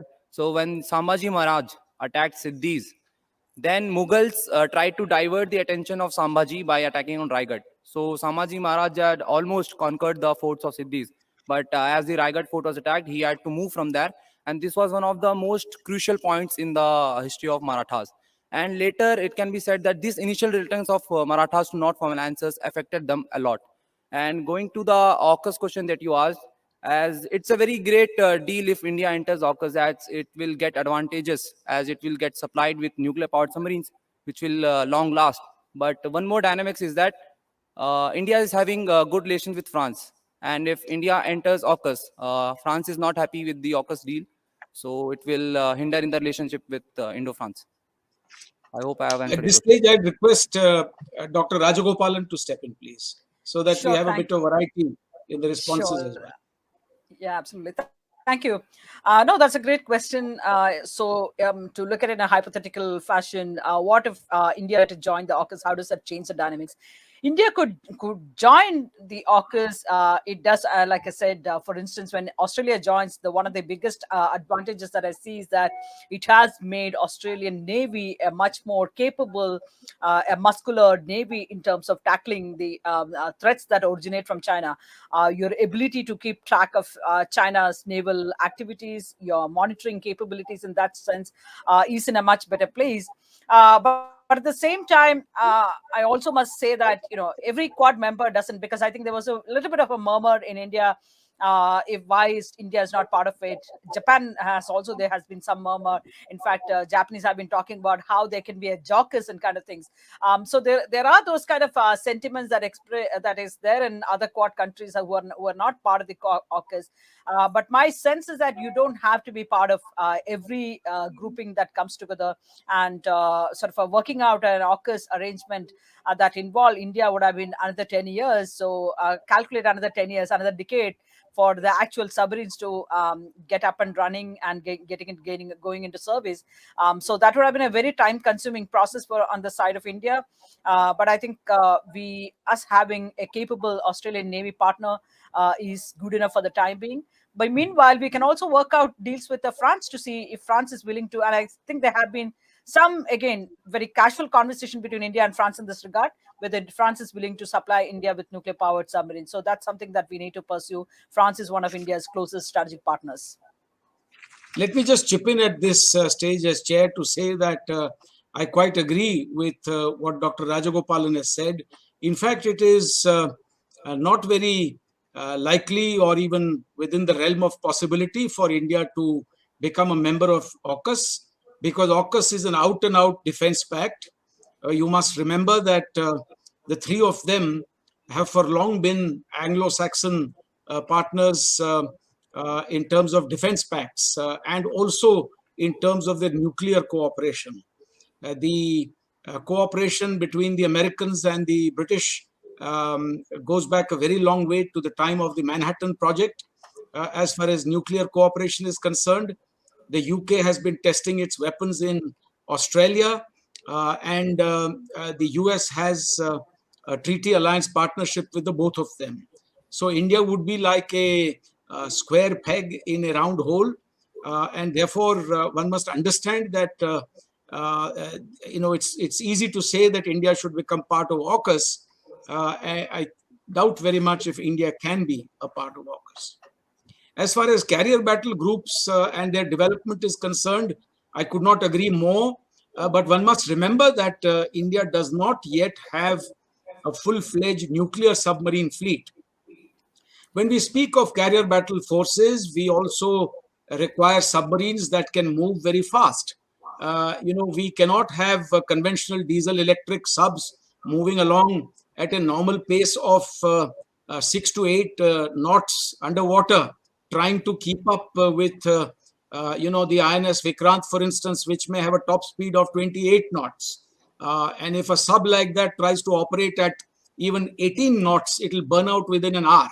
So what India needs is a proper nuclear submarine program to keep up with its development of aircraft carriers. Right now, our aircraft carriers would have, for instance, an accompanying, sort of flotilla of perhaps a couple of destroyers, a couple of frigates, but we do need a proper submarine complement that can keep pace with an aircraft carrier. You as naval men may give it greater thought. Any other questions, please?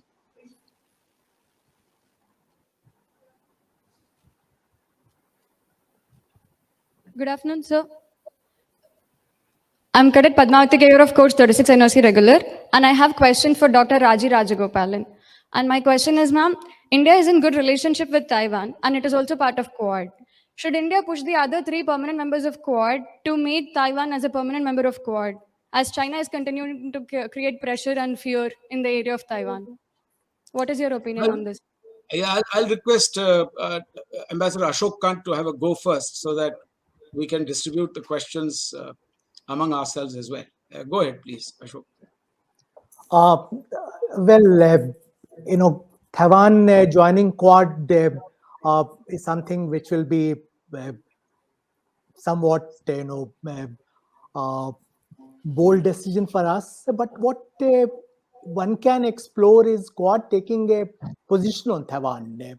No, as I mentioned earlier, China's aggressive behavior in four theaters of Taiwan, South China Sea, East China Sea, and along India-China borders uh, forms a pattern, and are keeping Quad as part of Quad arrangement on enhanced tensions in Taiwan perhaps sends wrong signals to China. So this is one area where we are told that India did not agree to Quad taking a position on Taiwan. We need to shed our hesitation in that regard. We need to be more forthcoming, less worried about what would be China's response. In any case, one China policy is something we have not reiterated since 2009, and we have also linked it to China's acceptance of one India policy. So we need not be unduly worried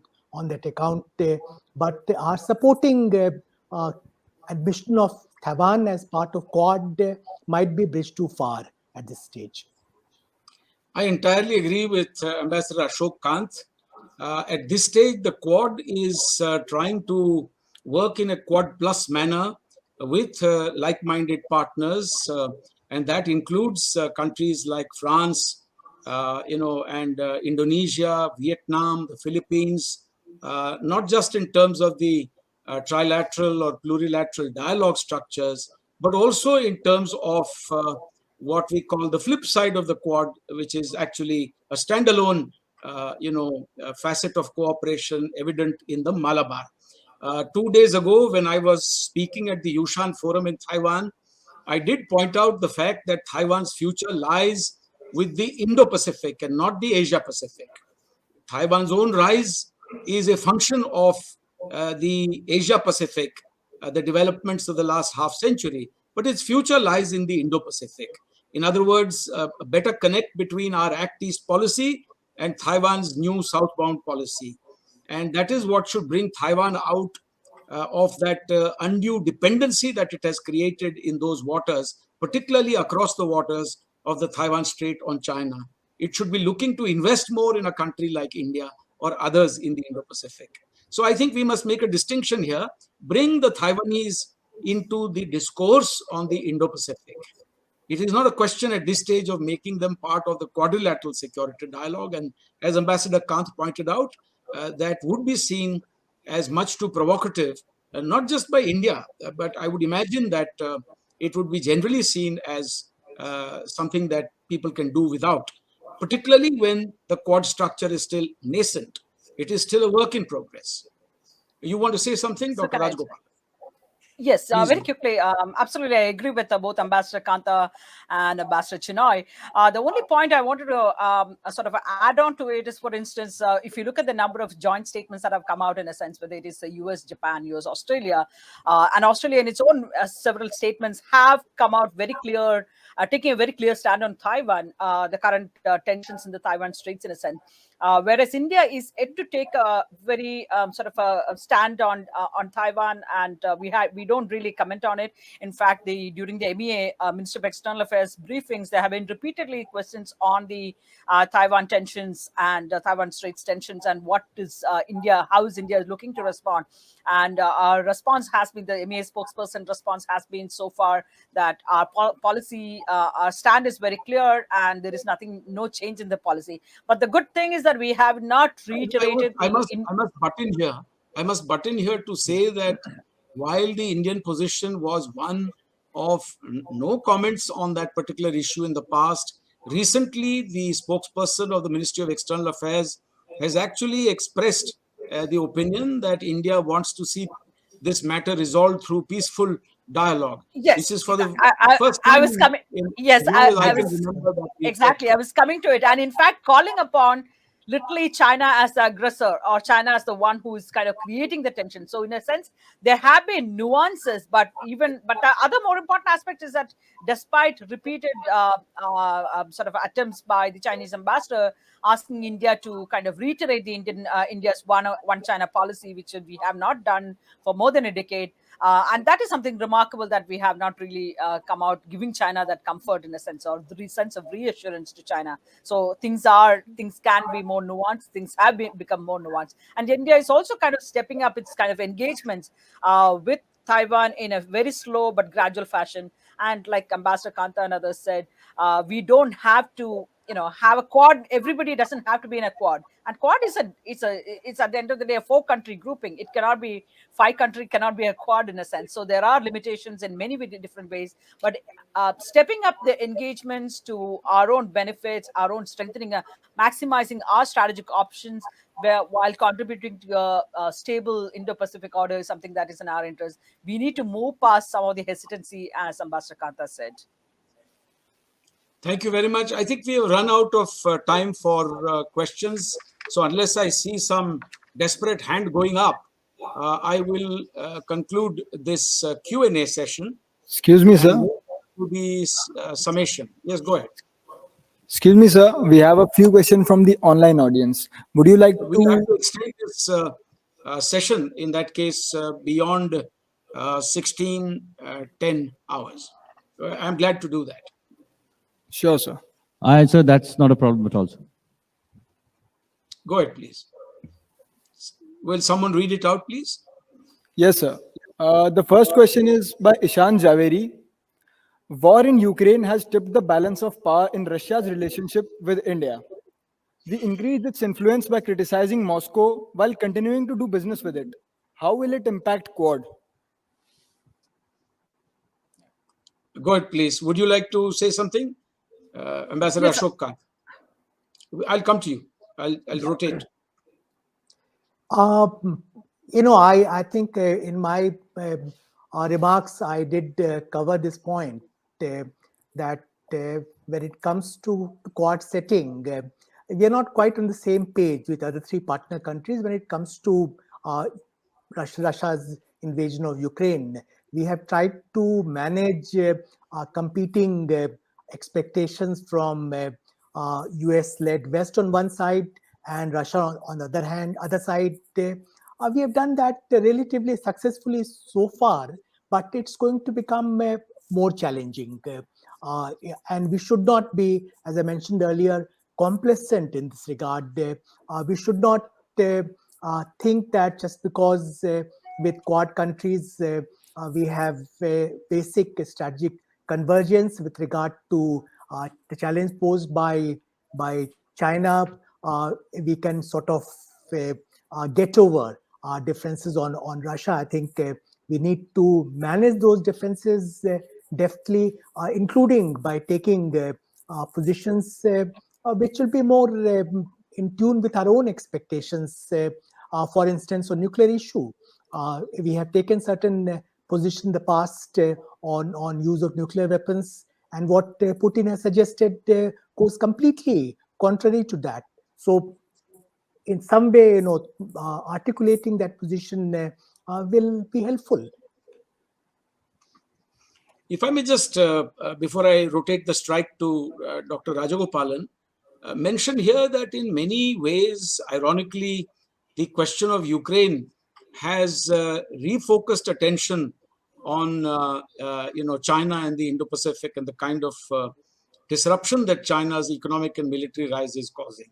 So, in other words, contrary to the expectation that nuanced differences over Russia's actions would drive a wedge between India and the other members of the Quad, in fact, there seems to be a greater focus on China as a potential disruptor of the type that Russia has been, for instance, in Europe.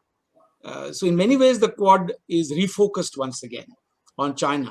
And one would have imagined that it required a little bit of that energy, because at the start of the war in Ukraine, people had felt that the Quad would lose focus on China. Dr. Rajagopalan.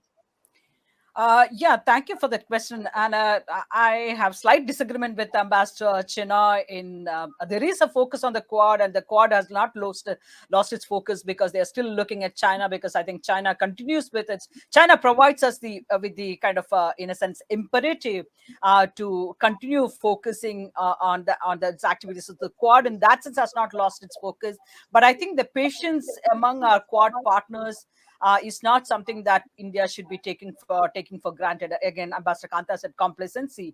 I think that's precisely the point. How long can, because as the war progresses and as the humanitarian aspects of the war increases in Ukraine, India will be forced to take a much clearer stand. Somewhat something of that kind was clear when at the SEO summit recently, when Prime Minister Modi very clearly said it is not an era of war. I think it was making it very clear that India is losing its patience with Russia. But at the same time, if it continues to be the case, the war continues for a longer time, I think the Quad countries are already, the three partners are already among the top number of countries who have imposed most number of sanctions on Russia, including Russian entities and individuals and so on and so forth.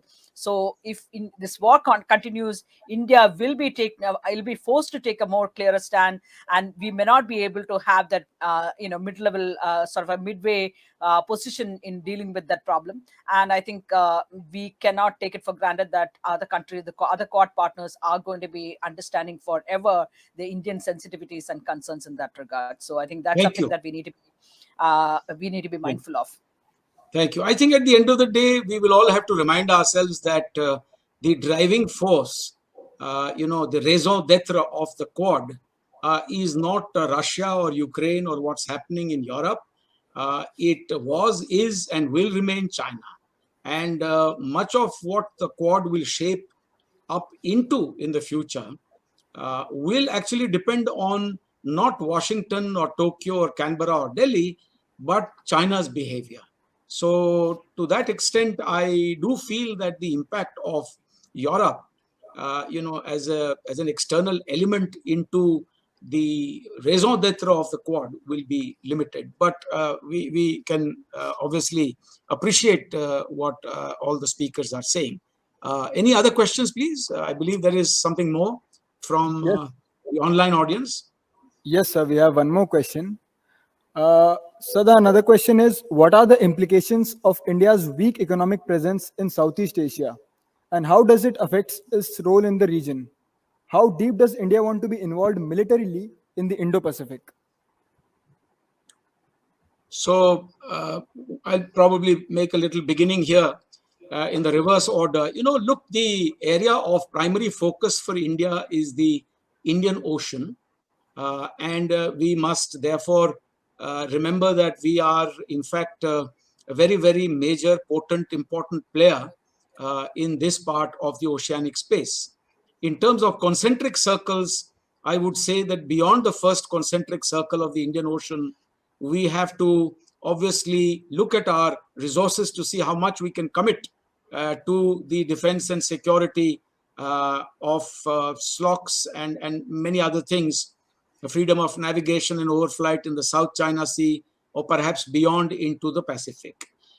We are establishing a presence in those waters as well. For instance, we are now a regular participant in the RIMPAC. And when I was ambassador in Tokyo, I had worked hard to see that one of our ships that was returning from the RIMPAC also made a visit to the Republic of the Marshall Islands in the middle of the Pacific for the very first time. But that is not the same as having a muscular, robust presence and defense posture, both defensive and offensive, in those waters. So there is a certain fade out as we look beyond the Indian Ocean in the Indo-Pacific. And I think primary focus will remain the Indian Ocean. In Southeast Asia, I think we have to remember that this is a multi-layered region. There is a Sinic layer to their civilization. There is an Indian layer.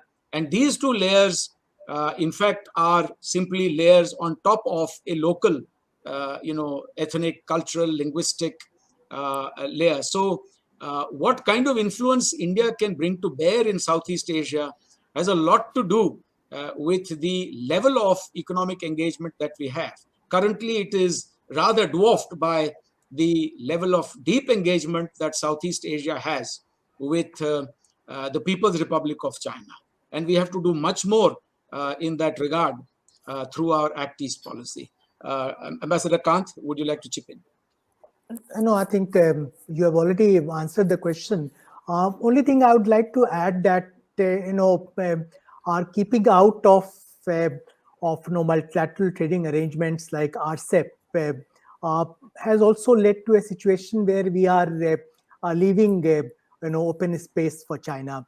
Likewise, in case of IPEF, are keeping out of the trade track. I think somewhere on the side of geoeconomics in Southeast Asia, we are not paying enough attention, and this is compounded by the fact, as Sujan Chinoy referred to, that China's economic engagement with ASEAN is so much bigger than India's economic footprint in ASEAN. So we need to really step up our act when it comes to our economic engagement with ASEAN. We need to revisit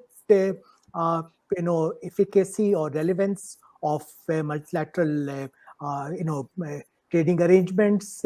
We need to sort of upgrade our FTA with ASEAN. I think that needs to be done on a priority basis. Second point about India's military involvement in Indo-Pacific, I think as Ambassador Chinoy has rightly pointed out, our first priority will be Indian Ocean, and we have limited naval assets. So we will show our presence in Indo-Pacific, including in South China Sea and beyond. But level of engagement, military engagement, will be relatively limited. Though we are trying to step up through sale of BrahMos, for instance, to Philippines.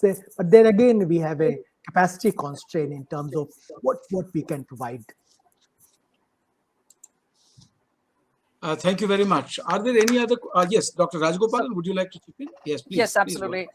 So traditionally, our relationship with when the Look-East policy came about, we were focused on the economic aspects, but even then that was fairly limited. But I think what has given fillip to the India-ASEAN engagement or India's relationship with the Southeast Asian countries is the security and defense dimension. And there is of course scope for more, and the countries do expect India to be more proactively engaged there on the defense and security side.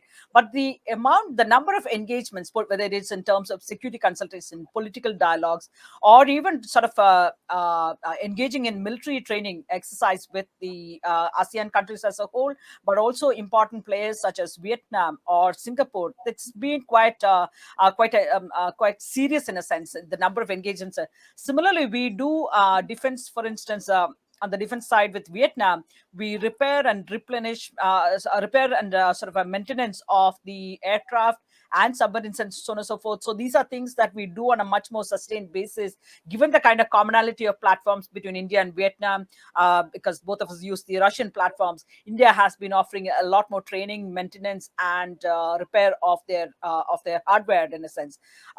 So that's something that's gone on. But the defense training, defense exercises that we do annually with individual countries, but also with ASEAN as a whole, I think those are very important milestones as India deepens its partnership with the defense engagements with the region. But there is these countries expect India to do more, and India has not been able to deliver more precisely because of the capacity constraints that we face in a sense. Yes, let me just add once again about the military presence. That given that we have a limited amount of resources, it is only logical to think that we would like to have a much greater, ISR, maritime domain awareness, and judicious use of our naval resources as well, including naval aviation in the Indian Ocean. For instance, if you are aware of the growing threat of Chinese submarines seeking to prowl around in the Indian Ocean, where exactly would you want to, sort of tail them or try and identify them or coral them? It would be in the Indian Ocean, with which we are far more familiar. That is where you would want to drop, a sonar buoy or a submersible sonar and ping them, let them know that you know exactly where they are. Force them to either move out to surface or take some evasive action. So I think the focus will remain on the Indian Ocean. May I take it that there are no further questions? That it is my proud privilege now to inflict on you a few more minutes of summation. Can I go ahead with that? Yes, sir. The questions are over, sir. Thank you. I think at the end of the day, we must bring this discourse back to what we are here to discuss, which is the geopolitical impact of sea power. And how does it shape regional cooperation or alliances? So at the heart of this discourse today is sea power. And we must therefore come back to it. Now, when I look at, for instance, the opening decade of the 20th century, more than 100 years ago, we can see that sea power was determining the what we might call contestation between Kaiser's Germany, which was riding high on the basis of Bismarck's unification, and a Great Britain that was already a very huge naval power. And that is the opening decade of the 20th century, in which you see the race between two major naval powers trying to outdo each other in building these great big ships called the dreadnoughts, as you know, with large guns, the kind of which nobody had ever seen, those that could bombard any coastal area from far out at sea. So the early part of the 20th century, I think, saw this kind of sea power coming into play in a very major way among industrialized and militarized states. And I think at that point it is vital to see the impact on this region caused by, for instance, the naval battle between China and Japan in 1894, 1895, which resulted in the utter defeat of China. The signing of the Treaty of Shimonoseki, and the loss for China of any kind of further influence, not just on the Korean Peninsula, but also for the next 50 years, directly with regard to the island of Formosa, which went into Japanese hands. The other big thing that happened also in our part of the world was in 1904, 1905, when sea power saw Japan for the first time, an Asian power with considerable naval resources, defeating a European power, that was Russia at that time. So this also, I think, had a very major impact on Japan's rise, subsequently a militaristic rise in our part of the world, which led to different alliances during particularly the Second World War. The rise of the US as a naval power came much after, technically, the failure of the Washington naval agreement of 1924. It had failed to keep down the numbers. There was no agreement among the major powers on what kind of navies each one should have. And from there on, you could see that Japan and Germany parted company. There was no more talk of either the Treaty of Versailles or the League of Nations. And one thing led to another. Militarization over the next 2 decades led to the Second World War. The US as a naval power rose, I think, particularly during the decade of the 1930s, when it emerged from being the number 18th producer of military equipment to becoming the world's top producer of all equipment by the end of the war. And they did it with the help of the private sector, let me remind you. And in India's case also, we will be able to achieve our sea power with the help of, as we can see before us, the private sector especially.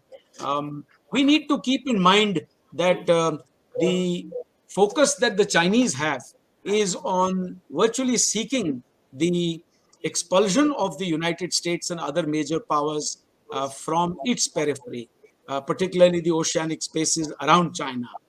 And China regards the US presence in this region as a direct impediment to its rise, to its domination of Asia. But this is ironic because the United States and other great powers have for long been resident powers in the Indo-Pacific. They are not external powers. It is their trade, investments, and other connectivity that has enabled, not just the rise of Japan after the end of the Second World War, but also the emergence of the Asian tigers in East Asia. And much of the prosperity that we see in the Indo-Pacific today could not have been achieved without the presence, the stabilizing presence on account of trade and security of the United States and other resident powers like France and the UK. Both France and the UK have several military bases. France has about 7,000 men in uniform across both the oceans. The UK has about 7 military bases throughout the Indo-Pacific. So I think for the Chinese to claim that these are, non-resident powers is a bit of a sort of far-fetched theory. We also need to keep in mind that France and Germany must reconcile their cooperation with China with their own Indo-Pacific strategies. Let me give you an example so that we are not starry-eyed about alliance partnerships and the emerging consensus. For instance, France is involved in building, together with China, 7 infrastructure projects worth over US dollars 1.7 billion in Africa, Southeast Asia, and Eastern Europe. And they've also issued in 2015 a joint declaration that they would work together through a third market cooperation fund. So it runs counter to the EU's recent description of China as a systemic rival. The other point I want to make is that as China rises, its containment, so-called containment, is a huge challenge. It can only be done in 2 ways. Either on the basis of an existing international rules-based order, as the US and others in the Quad have hinted in their vision documents and outcome statements, or on the basis of a fresh one. And here again, China is very keen to ensure that if there is anything fresh taking shape, it should be front and center in this particular exercise. Another point that I want to make is about great power exceptionalism. Again, to kind of prevent anyone from taking a rosy view of what we are doing today. As the world's largest economic and military power, and today one of India's strongest, strategic partners, the United States has long been accustomed to exceptionalism. So we have to keep in mind that this may slow the pace at which opposition to China can coalesce. In other words, the US has its own concept of freedom of navigation, which is sometimes hard on friend and foes alike. We must remember that. So when the US routinely conducts FONOPs, it is not just against China in the South China Sea, but it also conducts FONOPs against a friendly power like India or Indonesia or the Philippines. We have seen some of that, for instance, in the Lakshadweep. This is something that we must always keep in mind. My short point here is that as a great power, today is one of India's greatest friends, the US is capable of a duality of engagement with trade friction, human rights preaching, and deeper military engagement all proceeding in parallel. Now, India must also devise a sophisticated policy to be able to accommodate the exceptionalism of any great power. Today, China also seeks similar exceptionalism.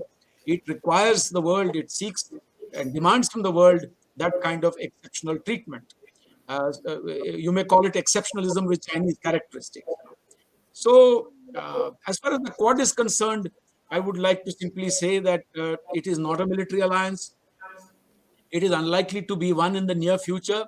And it actually does a great deal more than simply security. As you know, countering terrorism, extremism, even disinformation, humanitarian assistance and disaster response, cyber security, maritime security as in HADR, the Quad vaccine partnership, climate change, infrastructure, connectivity, clean energy, peaceful uses of outer space, education, critical and emerging technologies. All this clearly does not suggest a military alliance akin to, for instance, Asian NATO, as the Chinese like to, allege that it is. But China's fears and apprehensions, in my view, are not entirely unfounded. Many of the agenda items before the Quad have, at the end of the day, something to do with China. Even if you take simple subjects like critical, supply chains or emerging technologies, if you take ISR, for instance, if you take illegal shipping, illegal fishing, unreported fishing, everything goes back ultimately to China. So therefore, the kind of ferment that is taking place in the Quad, even if it is not ostensibly militarized or securitized at this stage, is a lot to do with the driving force provided by a convergence on China's behavior. So I thought I should mention that also. I did say that the caucus is really not a substitute for the Quad, nor does it erode the Quad's significance as a platform for consultations and coordination on maritime security, critical supply chains, and capacity building. The AUKUS, in fact, is an example of an undiluted defense collaboration, which is not currently possible within the framework of the Quad, much less between India and AUKUS directly.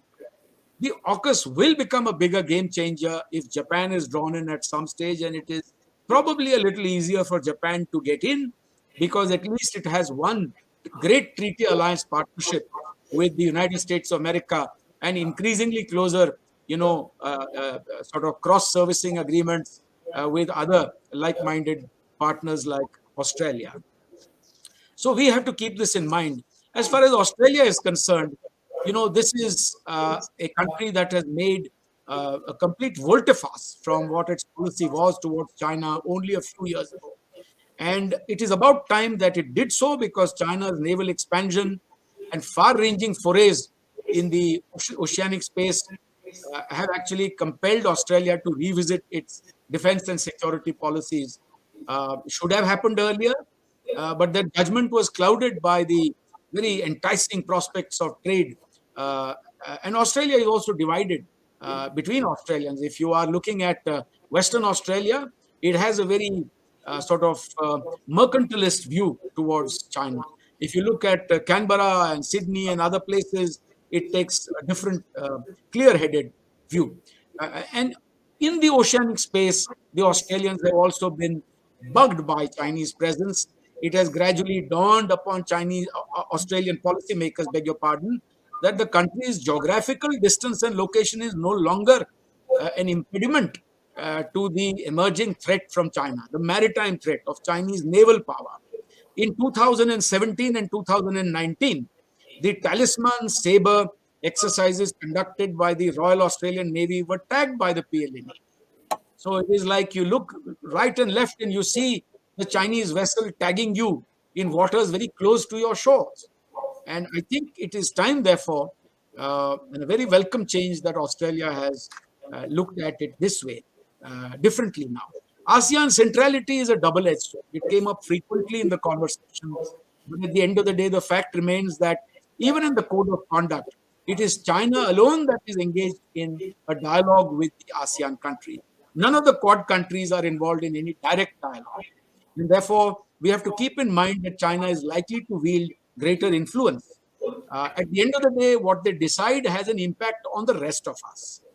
So we have to keep up the pressure on like-minded partners in ASEAN not to give in, not to allow themselves to be played by China, which seeks to break up consensus and prefers to deal with countries on a one-on-one basis in order to prevent any kind of convergence against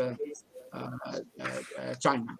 So having said all this, I think we have come to the end of our wonderful session, and it only remains for me to thank the organizers, the Indian Naval Academy, for this wonderful opportunity given to me, and also for permitting me to moderate this session where we had wonderful speakers from young officers who greatly impressed me, from the INA syndicate.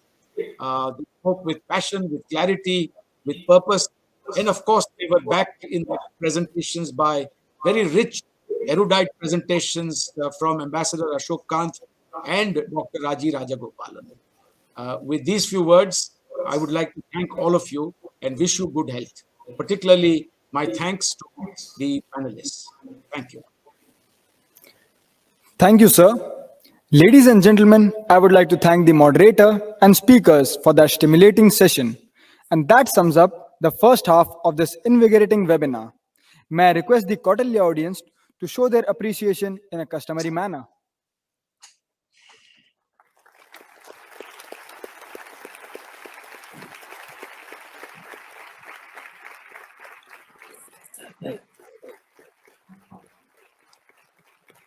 Thank you very much. May we sign out now?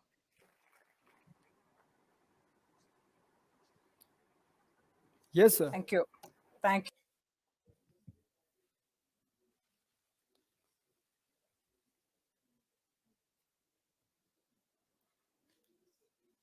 The two sub-themes touched upon today covered the entire spectrum of geopolitical environment and its impact over the canvas of national security objectives and regional cooperation. The sea of knowledge to follow would be a tad overwhelming to take it all at once. So we wind up for the day and hope to see you all tomorrow with fresh minds, ready to take in what our eminent line of panelists will have to offer. Thank you once again, and we hope to see you tomorrow at 0930 hours.